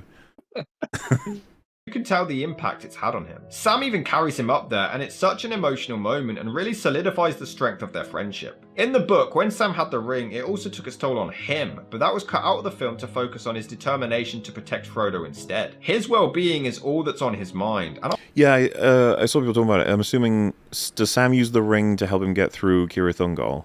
Because I guess would make sense somewhat. because that would be quite a thing to have happen for him to put it on. But I can see the decision to not do it also having value to, like, you know, Sam never actually is either tempted, corrupted, or uses the ring. Like, he's that resilient, you know? Yeah. It's probably a good idea, because that would give them up if you used it there. They would know where you are. Yeah. How does the book account for that, then? I don't know. I think it works a lot better. This is also intercut with Gimli finally letting go of his racism and accepting Legolas as a friend. That's a funny statement, letting go of his racism. His prejudice, his bigotry, his take that racism and just let it go. He's you do wonder if Legolas is like, are you like cool with elves now? And Gimli's like, I'm cool with an elf. I have an elf friend. Yeah, we'll take it piece by piece. Yeah. Great message about friendship. Oh, this scene. So good. We should make another trilogy about Bilbo. For Frodo. Okay, So I must good. admit, that does give me goosebumps. But this Mount Doom scene is incredible. It's crazy. Return of the King gets to a point where it's just like, oh, this scene and this one and this one and this one and like, because we're done with setups, it's all paying off at this point. Incredible. It is so worth the 9-hour wait, man. What are you waiting for? The Goonies 2! In the book, Gollum accidentally slips into the volcano, but it was changed, and they were going to have Frodo shove him in. But that made him look more like a psycho murderer, so instead they had it become somewhat accidental. Which is a cliche, but it does fit the story better. I might have preferred him pushing Gollum in the ring. I think I prefer what they actually went with. The idea that they're both so obsessed with the ring is what destroys it is kind of cool. Yeah, I think I'm merit to inclined to agree. The idea of Frodo just like shoving him over, I don't like that. I don't. But like, give me back my ring. No, it's my ring. My ring. Oh shit! Exactly. Like, And then falling down. Yeah, they do the thing that it's what a lot of the older Disney films did, where they essentially absolve the protagonist of any like moral culpability. Usually, the villain essentially gets themselves killed, or, you know, through their own hubris or their own mistake, right? It's that those kinds of things where it's like, well, make sure that the, you know, like how Tarzan tries to save Clayton, or how Simba like spares Scar, and then we still get kicks him over. You know, Frodo's immense sense of guilt, even when the ring is gone, in the when he's looking at Sam, like. Yeah, exactly. Like, Though I feel like that's way more like, oh shit, I really screwed up there. I'm really, really, really sorry. I think it would. You could film it so it works and everything, but I'm just picturing now like Gollum's dad saying, "Like, yeah," and then Frodo just goes, "Fuck off," and pushes him. And he goes, "Ah!" It's like, oh shit. Yeah, I get what you're saying. I think there is some element to Frodo making that final decision and getting back at Smeagol for all the terrible things that Gollum's been doing to him. That I think would be interesting to see. It's such an epic moment, but how the hell does Frodo still have the strength to hold onto the edge of the cliff? There is a subtle moment where he even looks down and... He is only small, but it does look like a tough thing to hang on to, but I guess they've had experience at this point with the climbing rocks and shit for a while. Right. After everything he's been through, he possibly considers suicide. It's quite a dark moment for such a fun trilogy, but Sam even acknowledges it.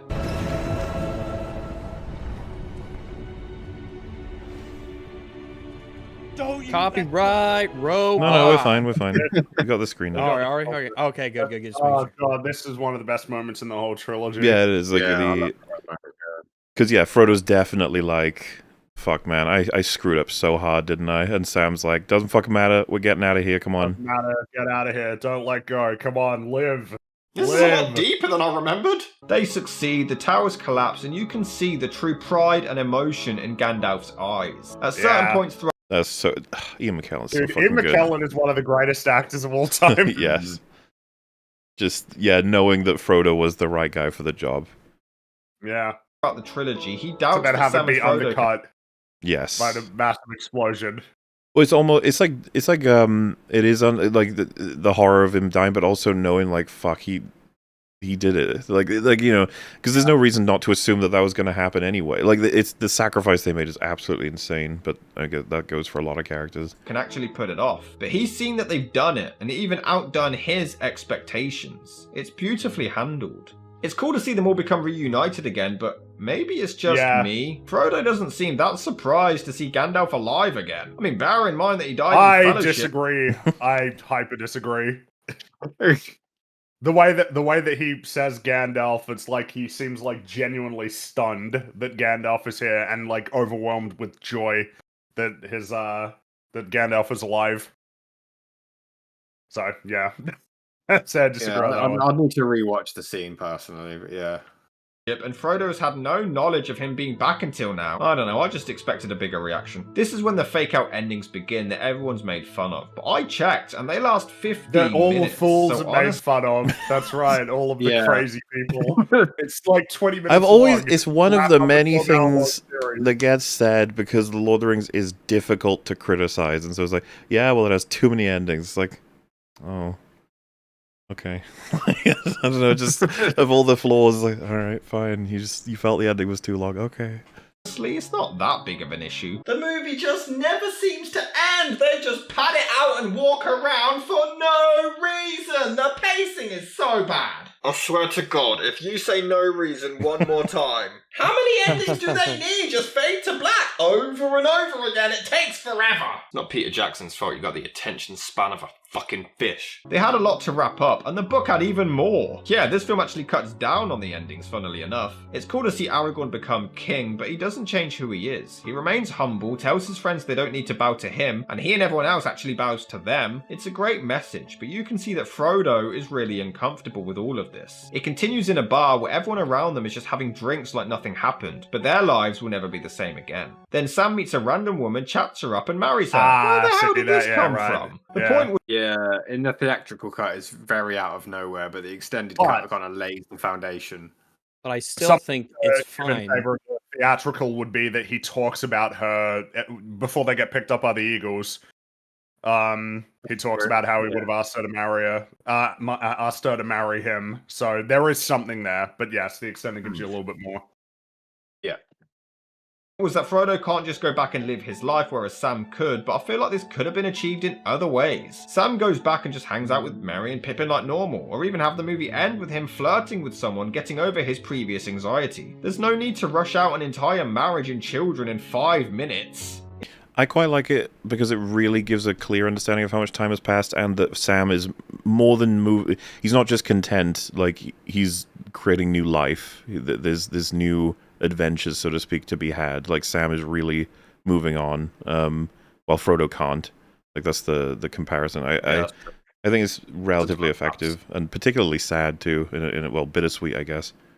It's such an epic journey, so you get where Frodo is coming from. He's a ruined man and feels completely lost. The farewells on the ship would have been the perfect ending. None of it dragged, it wrapped everything up perfectly. This was great. But no, we gotta have Sam and his stupid wife and his stupid kids. This should have been cut. Wow. His stupid wife and his stupid kids? Oh my goodness. This is before I saw the extended cuts, alright? Okay. Still! I would say even then, like I think this is a great place to end. Oh, I love it. He met a girl and they had a bunch of hobbit children. And it was stupid wife, his stupid kids. Sam, your kids are like 5, mate. You've been back for a while. This line makes no sense. One other thing these films get flack for is being too... But that was after he'd come back from with Frodo and stuff, right? Saying goodbye to everybody. Which is a decent track. That's a decent little journey, that. Yeah. That's Rivendell they're leaving from, isn't it? Or am I mixing it up? I don't think it's Rivendell. Or some port. Somewhere else, I don't think... Some port, yeah, but I don't think Rivendell's on the coast. Is it near it to Rivendell or the Shire? I can't remember geography-wise, but... They take it doesn't matter. It's not that important. Long, which is weird considering some of the most beloved movies in history were way longer. With credits, the first 2 movies' theatrical cuts clock in at just under the 3-hour mark. And I don't think they even drag. There's never a moment where they linger on a sequence for a bit too long, or they Oh, it's the Grey Havens. So-called Lord of the Rings fans. I haven't read the book. I'm sorry. I love the movies. They're amazing. Okay, maybe I should read the book someday. Yeah, interesting experience, especially because everyone fights over whether things were adapted better, worse, or the same, and have done for so long. And I always get like fun facts that oftentimes seem contradictory, and I want to find out who this Tom Bombadil guy is. Everyone always talks about him. Magical god person in the woods. And yeah, there are like multiple audiobooks, right? As well. Yeah. I think last time the recording Wolf was selling the Andy Serkis ones, which sounds interesting. You can voice act all of the characters perfectly. Pretty much. Outstay their welcome. But Return of the King crosses that mark. Without credits, it's just over 3 hours. If you're familiar with this channel, you'll know that I have a 3-hour rule. I have never seen a movie that is over 3 hours and is warranted to be over 3 hours. Even Titanic, which is one of my favourite movies of all time, shouldn't be the length it is. So, is Return of the King worthy of being over 3 hours? Let's make some edits that I would want to make and see how we go. All the stuff with Sam's wife can go. It's damn. Oh, you're off to such a bad the start. bar scene, the wedding, the ending. Hear me out. All right. We're Sure. murdering the Sam's Sam wife. discovering the bread and ruining the surprise. That's all gone too. And yeah, it's under 3 hours. But you're cutting from the theatricals. It doesn't count. No, it has to didn't be the need to theatrical, be. yeah. Oh yeah, if it was the extended, you're doomed. Like an so. hour, hour of film. Although we should put Saruman's death back in because that kind of needs to be in there. So if we do that, then Damn. And there's way more. You got to get that Boromir scene back in. Okay, we got it. Oh no! Well, there you have it. Return of the King is the first movie I've seen that warrants being over 3 hours. The trilogy is a masterpiece. Definitely one of the greatest ever made. The fact that they were all made at the same time as one another really helped the pacing and story majorly. It's a phenomenal trilogy and I would recommend it to any fan of fantasy.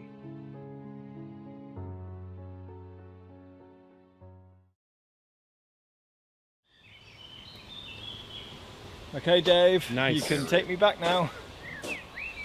Good old Dave. Dave.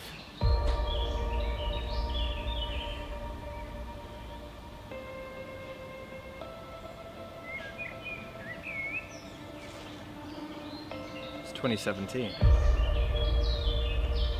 I don't have Dave's phone number. Dave? That's interesting. I'm stuck in 2017. Well, better than 2023. You know. Yeah, I was gonna say, that was fun with your dead queen. Well, you can still. There's still some investments you can make. Yeah. Oh, that's true. This is a massive opportunity for you. Yeah. That's a blooper. Of, yeah. Oh, careful. Is it worth it for the memes? I think so. It's quite a high tree. It zoomed in and I nearly fell on my ass. Yeah. Oh damn! Nearly just died on camera. Well, at least it was recorded. And I'm glad you made it. Yeah. So this video could Thank come you. out. Hey, yeah, that was good stuff. Especially because, you know, reviewing the Lord of the Rings trilogy is tough to do and have meaningful things to say, at least by our standards, within 50 minutes. Most people, like Chris Stuckman, would probably review it in 5 minutes and just mainly tell you the director and It was directed by Peter Jackson and was filmed who in directed New other Zealand things with and the stuff, but- cooperation of the New Zealand Movie Making and Arts Grant for tax purposes. And I think it is I watched it 4 times to make sure I had the right opinion on it. which is that I And like it. Out of 10. But yeah, it seems like you really incorporate a lot of the sort of criticism, and you really gave Lord of the Rings a bit more of a chance, which is neat. Because I wouldn't have wanted you to like them out of pressure, as opposed to just genuinely having fun with them, sort of thing. And it looks like you have been, because a lot of the things you said about the the characters' journeys, I don't know if a lot of that was said to you in comments and you saw if it worked, or if it's just stuff you picked up yourself, because it came across as pretty genuine. Some different interactions and dynamics and stuff. It was a good watch, sir. And honestly, it's not often that we get to watch videos on EFAP that aren't 100% where they try to cringe. Yeah, but I was gonna say that some of the comedy actually was kind of funny. So that's not something that's very common for us. Normally, the comedy in the movies or the videos we cover sucks balls, but some of it was good. I like the little Some time self-aware travel thing, stuff in there that was fun. I Yeah, liked it. Yeah, it's pretty good. my plan was to sit down and I was like, oh, I'm probably still going to hate them, but I can at least have some kind of valid criticism this time, and I'll make some EFAP references. And then I got through each one, and I was like, it's actually quite good. What's going on? And yeah, my favourite's actually Two Towers, but it's like picking your favourite child. I think all three are great. Oh, I have a favorite. Oh, Genuinely, I never know what the person will pick because I've heard Fellowship, 2000, Return of the King from like everybody. It's you never know what the person will pick. I can't remember. Are all three of us Fellowship? I know. I'm Fellowship. Yeah, there you go. Yeah. But a lot of people like whenever someone says like, "Oh, I picked this one," it's like, "Yeah, because of this." They're like, "Yeah." You're like, "Yeah, it makes sense." Yeah. It all makes sense why you could pick any given film. Each of them excellent. And yeah, I would totally recommend checking out the extendeds for all three and watching with friends or whatever. And the thing Lord of the Rings fans tend to do is just make a marathon out of it. A yearly pilgrimage. Because I don't know how things are in your perspective of media, your channel's point of view on it all, but we kind of over here feel like things have suffered a bit in Hollywood.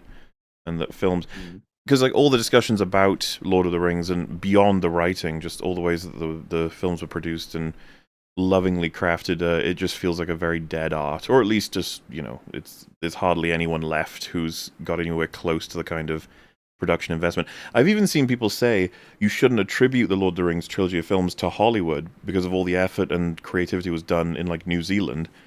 And on that same vein, it's like, well, that is Hollywood working correctly, I would argue, that they know who to give the money to and where to send them or where to allow them to go, and looking back, it's like this insane thing that happened that we don't even know how it happened, like and we're so fucking lucky that we got him.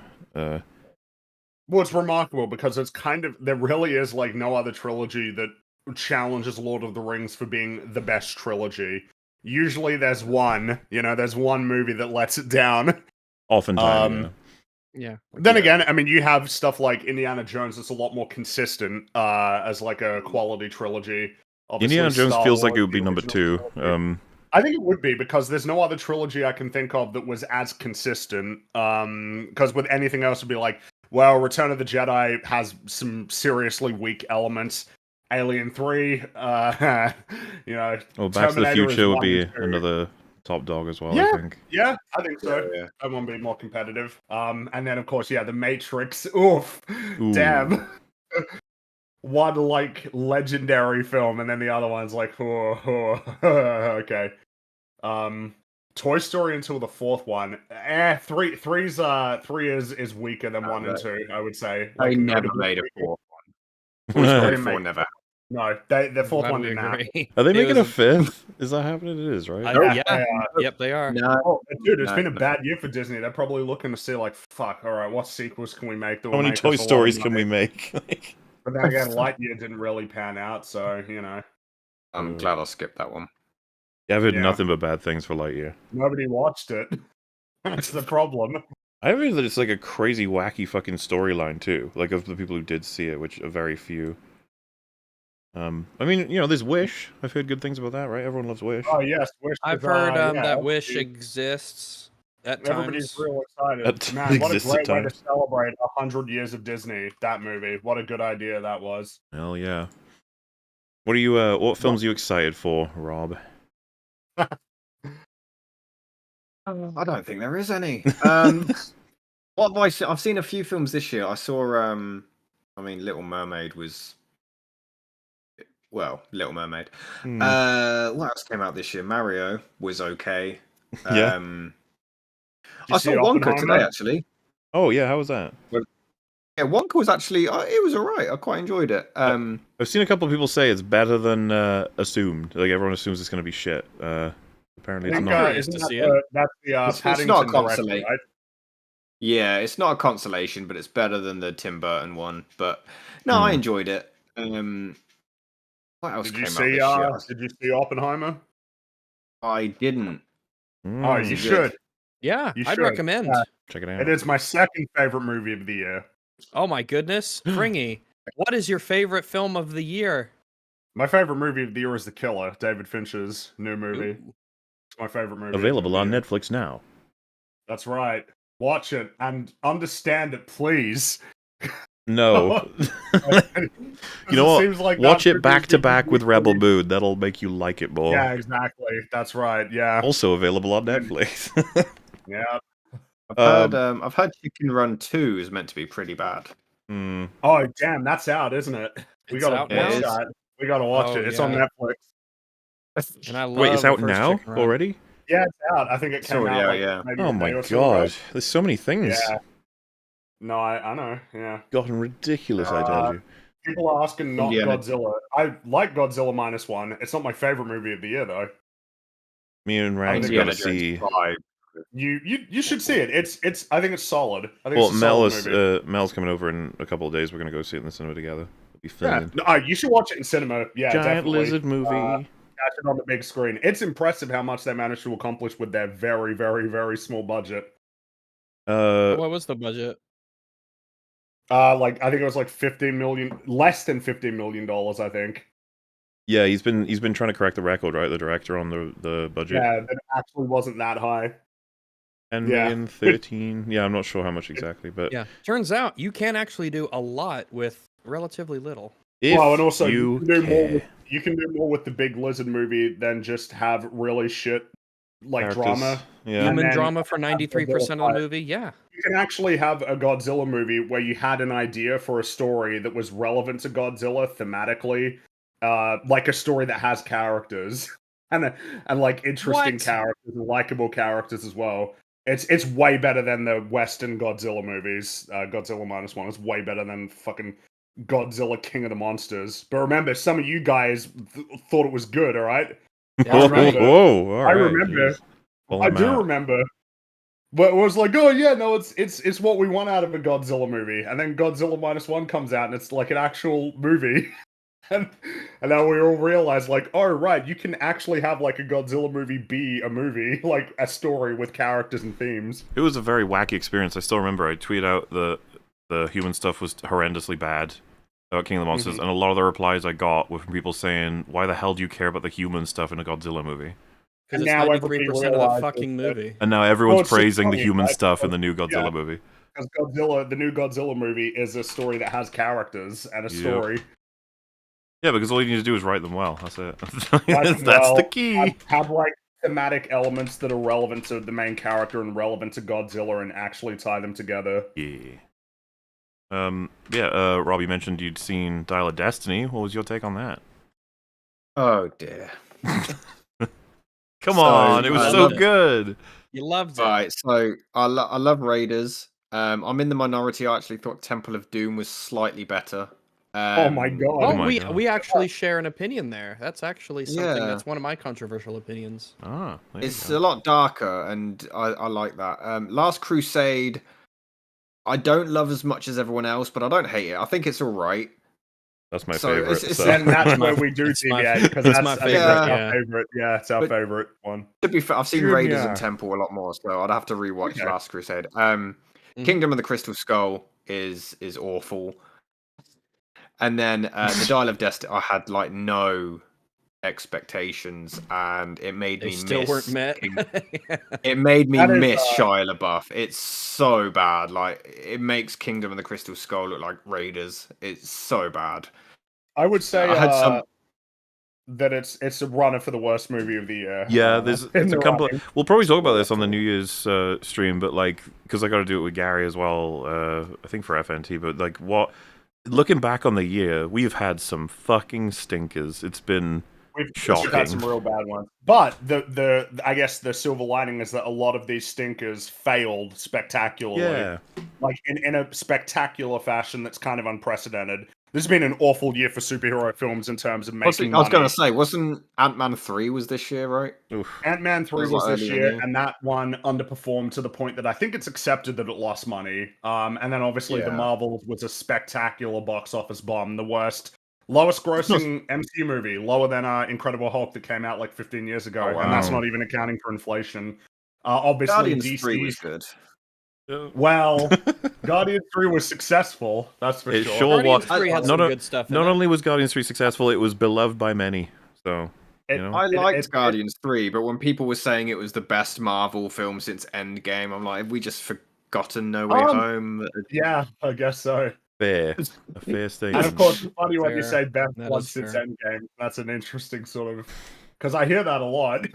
Yeah, it's the best one since Yeah. Endgame. It's like, We have- I think you mean Infinity War, but yeah. Yeah, we have quite a storied history of covering everything Marvel. And I say that, right? And I felt it confidently. And then I'm like, well, no.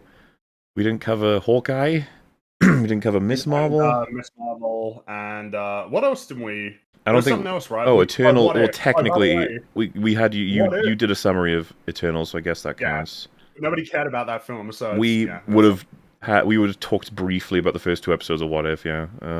But season 2's out. Are you excited? You're going to check out these great... I'm going to read some... Yeah, of the read them off, premises. because, yeah. Yeah, because one of my favorite things about What If is how the What If questions are terrible.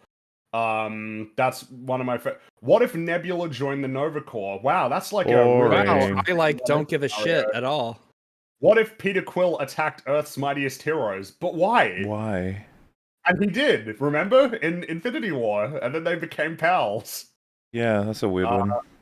What if Happy Hogan saved Christmas? Yeah. Well, it's just That's a meme, coming I out. guess. So, well, because they're releasing one day after the next, so they're not doing weekly release. These are all coming out one day after the other. So all the way until the end of the year. What if Iron Man crashed into the Grand Master? Okay. What if Captain Carter fought the Hydra Stomper? I don't care. What if Kahori, I don't know what that, reshaped the world?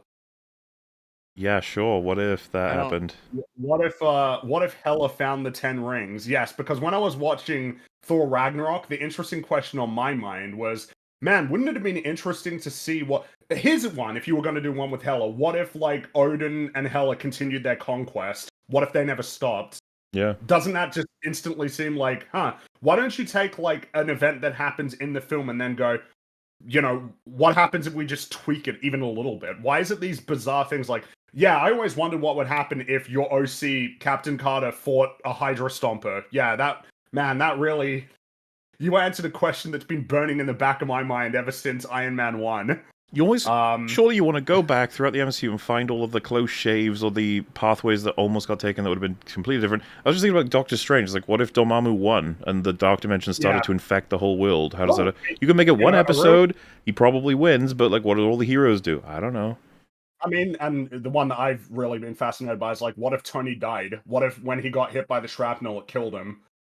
Like, that was No it. Iron Man. Yeah. Yeah. And then we see what happens with Obadiah and how he takes over the company and all of the potential ramifications of that.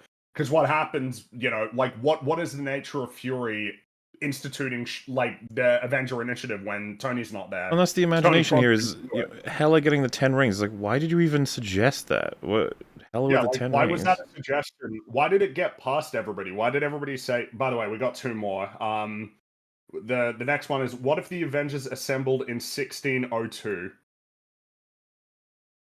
I mean, and then the last one is, what if Strange Supreme intervened? Okay.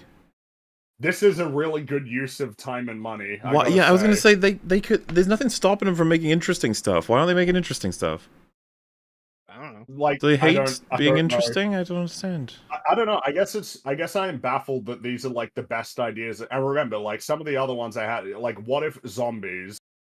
What if? See, this would be what if Ultron won? It's like, okay, that's better. Like as a premise. Like what if he actually defeated? But I'm sure it was stupid. Those first 2 episodes were like embarrassing. It was. Well, didn't he astounding. kill Thanos with his laser? And it was Yeah, like, just powered lasered up, him. but still. Yeah, chopped him in half. Which yeah, I don't know about that, but all right. Like with no stones, Thanos was able to take on Thor. I don't think that the laser. Remember, the laser, Vision's laser couldn't even destroy like Ultron. They needed all 3 of them together to like wear him down, and it didn't even like obliterate him completely. but that would mean watching the past films and remembering what happened in them. So Yeah. Fun. But what Chicken Run, right? That's got to be we gotta watch Chicken Run, right? We have to. Has anyone else seen it in the world? I don't. I wanna know. I really love the first Chicken Okay, Run, so I think I need to fine. know. We'll watch what it. happened. The And enthusiasm. You gotta watch that and Aquaman 2 back to back. Fucking hell. I feel like thematically speaking, they suit each other pretty well. So Yeah, maybe. Yeah, nobody disagrees. All right, cool. No, yeah. Of other Twilight movies for Christmas. Why? Oh my god. Why would you do that? Well, anyway, Rob, what's next for you? Are you just trying to get some reviews done? Because you're doing that 1001 movies thing. Have you completed that, or? No. Lord of the Rings was 100. At the minute, I'm on like, I've scheduled ahead of time, so I don't even know what I'm on at the minute. 120 or something. I'm focusing more on my other channel, so this month I'm taking a bit of a break. I got another channel where I do like true crime documentaries, so I'm kind of focusing on that. But I'll be back with reviews next year. I did all of the Marvel films earlier this year, which is quite fun because I hadn't actually seen a good chunk of them. Which one's your favorite? Infinity War blew my fucking mind. I like Infinity War. I remember watching. I watched it with my partner, and I was like proper geeking out. And then there's the part in Wakanda where Thor flies in and lands, and then Bruce Banner's like, "Oh, you're all screwed now," and I just lost my mind. I was like, "Oh my god, it's so good!" And because I watched them not chronologically, release date order. Yeah. So by the time Infinity War ended, I just wanted to go straight to Endgame.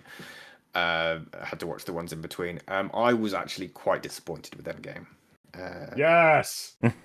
Yeah. Wow. It's not good that you were sad, but it's I was so hyped for Endgame, and then I'm like, oh, like okay.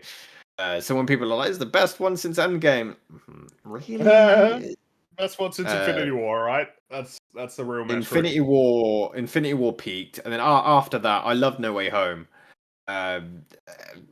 Okay, like Guardians 3 was fine. I liked it, but it's not. Yeah, a lot of Marvel fans now like to think that it ends with Infinity War, that ending, the credits where it's all depressing, everyone's dead. It's like, that's the end of the MCU. There you go. Bills off into the sunset. It's over. It's like, oh.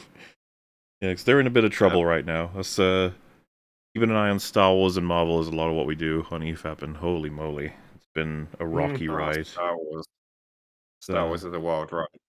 Yeah, well, I mean, Disney's IPs are just absolutely floundering. It's crazy. We're in an unprecedented time, and it's getting more and more addressed publicly by sources that wouldn't normally ever admit that that's the problem, but there's no money talks, and they ain't making it anymore, which is annoying them, I think. Even though they're spending hundreds of millions on these projects, people are just ain't going to see them.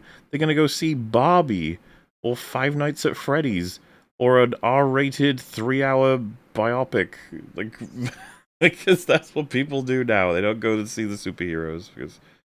What's your least favorite Marvel film? Doctor Strange: Multiverse of Madness. Yep. Okay. Fucking hate one of the worst movies ever. If you want to know why, I made a 6-hour video with the help of Fringy and a few other editors. Yeah, I've never come across a film with more contradictions. It holds the record, and I don't think it'll ever be broken. Staggering. Someone put in the chat that I want to talk about. I walked out of Endgame when the girls pose for a couple. Yeah, so that scene actually bothered me because, like, one, Spider-Man says in that scene, like, "Oh, Captain Marvel can't handle the gauntlet on her own." Like, she literally just took down an entire ship single-handedly. Yeah. But then they do this whole like feminist scene, which is fair enough. But like most of the women there don't know each other. There's no unity. No. But most and of what them are the odds? You know, that they all ended up at that exact point in the battlefield. Yeah. What does he just highlight? What the hell's Mantis going to do to help Captain Marvel? Yeah, Mantis. Literally, only about 2 of them actually have superpowers. You got Pepper Potts, and the rescue suit had powers. Yeah, and then I don't. I don't get the point of that. It was just so poorly handled. Well, it's crazy because Infinity War did it way better. The three girls on the battlefield that helped each other out against the Proxima Midnight, right? And they killed her all together. They were there at the time. One of them needed help. Funnily enough, the most powerful one out of the three got helped by two of the way lower powered ones. It was kind of a cool moment. And then they were like, "Oh, you like that? How about every woman turns up at the same time?" Yeah. It's like, what the hell are you doing? I think my first sign of Endgame that it wasn't going to work was they killed Thanos in the first 15 minutes, and I was like, "Oh, that was weird." This, yeah, right. Yeah, they killed off the cool Thanos, and then we got lame goober Thanos. Yes. I was told in advance that they do time travel, and I'm like, okay, well, let's see what they... And at first, I thought it was quite interesting, because Hulk does this whole thing where you don't mess up the timeline, and they make some Back to the Future jokes. I'm like, okay, it's kind of funny. But then it just seemed like a nostalgia trip. Like, let's just go through previous films. And yeah, they do things incredibly inefficiently to be like, look, it's Avengers 2012. You like Avengers 2012. Look, it's Guardians of the Galaxy. You like that one? Like, And then they say, oh, it doesn't affect timelines if you go back, but then the movie ends with Cap taking the stones back. But I thought it didn't affect timelines, unless I'm missing something here. No, the time travel doesn't make any fucking sense. The more you think about it, it gets worse and worse. It's completely dysfunctional. Especially because multiple people come back from the dead. But yet Tony and Natasha, they stay dead. They've got to stay dead. They can't come back. Everyone else is like fine. How Loki's back. They're doing this insane universal outright magic that just has no limits or anything. And then he's like, I tried to bring Natasha back, but I just couldn't. It's like, oh yeah? That's just, you just couldn't? Okay. That's our rule. We just can't. It's like, alright, fine. You say so. Yeah, it's been a wacky ride. Eternals was a film, I think. It was, yes. I don't remember anything from it. I remember Angelina Jolie was there doing something. Shang-Chi. I like Shang-Chi. I don't remember a lot from it, but I remember enjoying it for what it was. We rated that one the highest of all of the shit ones. Highest. Yeah, I think it still is the highest, except for No Way Home. Yeah. Just and a 3 out of 10. Yeah, that's. I just hesitate to remember. It's like fuck. There's been a lot of movies and TV shows, and very, very few of them have been of quality. Even Wakanda Forever, I'm like, that was the one underwater, I think. A bit underwater, yeah. Which is a shame, because the first Black Panther I really liked. Oh, I've got a video for that one too. I did not like that.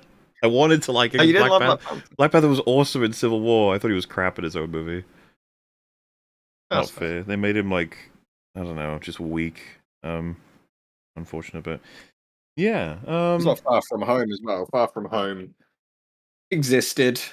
I think Far From Home, my problem was it just turned way too cartoony. Like when you've literally got a scene where Peter Parker's on a bus and he's like, "Oh, look out there!" and then he swings through the roof of the bus to save people and then lands back in and nobody notices. The drone. And you've got Nick Fury, who isn't really Nick Fury, rearranging his school trip across Europe.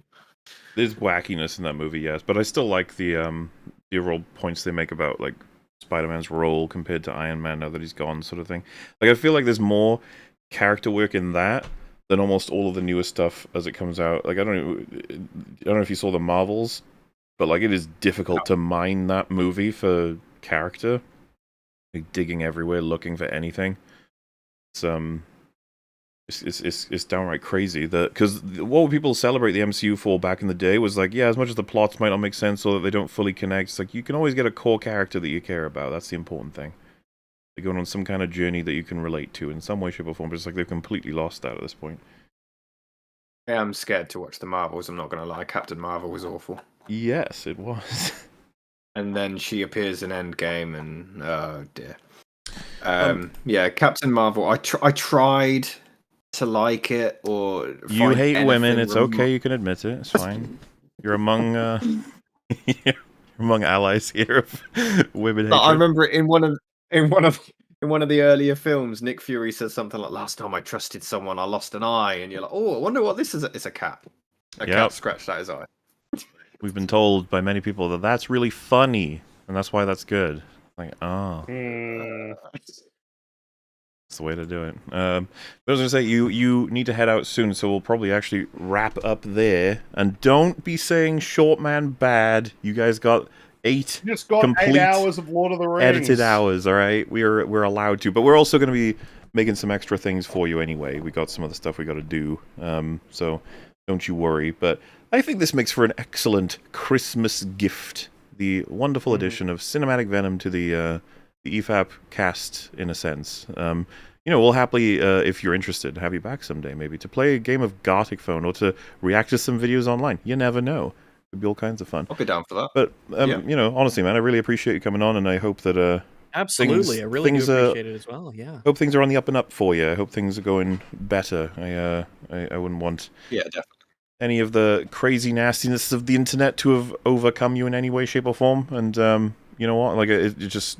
I get a sense from you that you're passionate about film, at least as an art form in some way, shape, or form, and that you want to make your own stuff, and it's, Yeah, as long as they're not acting gay, then I'm all for it.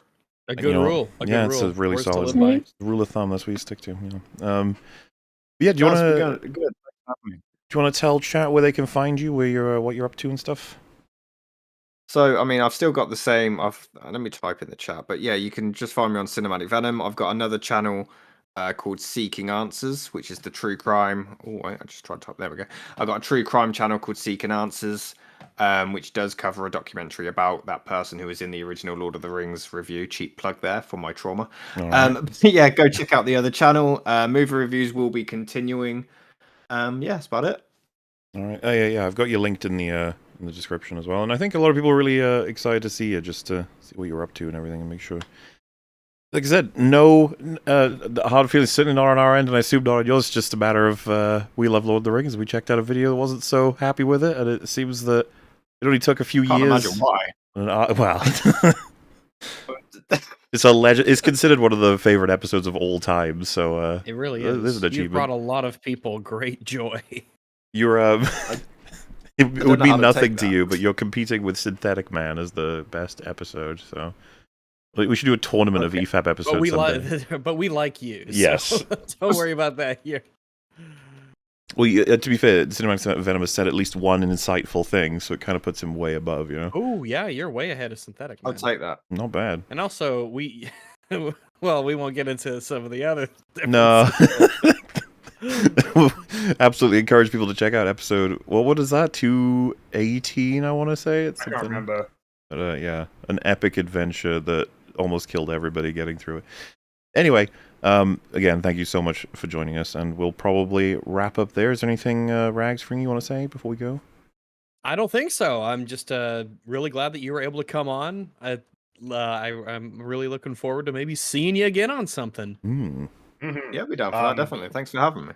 No problem at all. As for updates, I got nothing. I'm just working. Yeah, nothing I want to say either. The plan is to be streaming the New Year episode on the 30th. I know that's not... Well, Fringy will be in... No. Will he? No, 30th will be the 31st, so that'll be New Year's Eve. But like late my 30th, where does that put you? Mid 31st? No, it's Christmas Eve right now, but in the morning.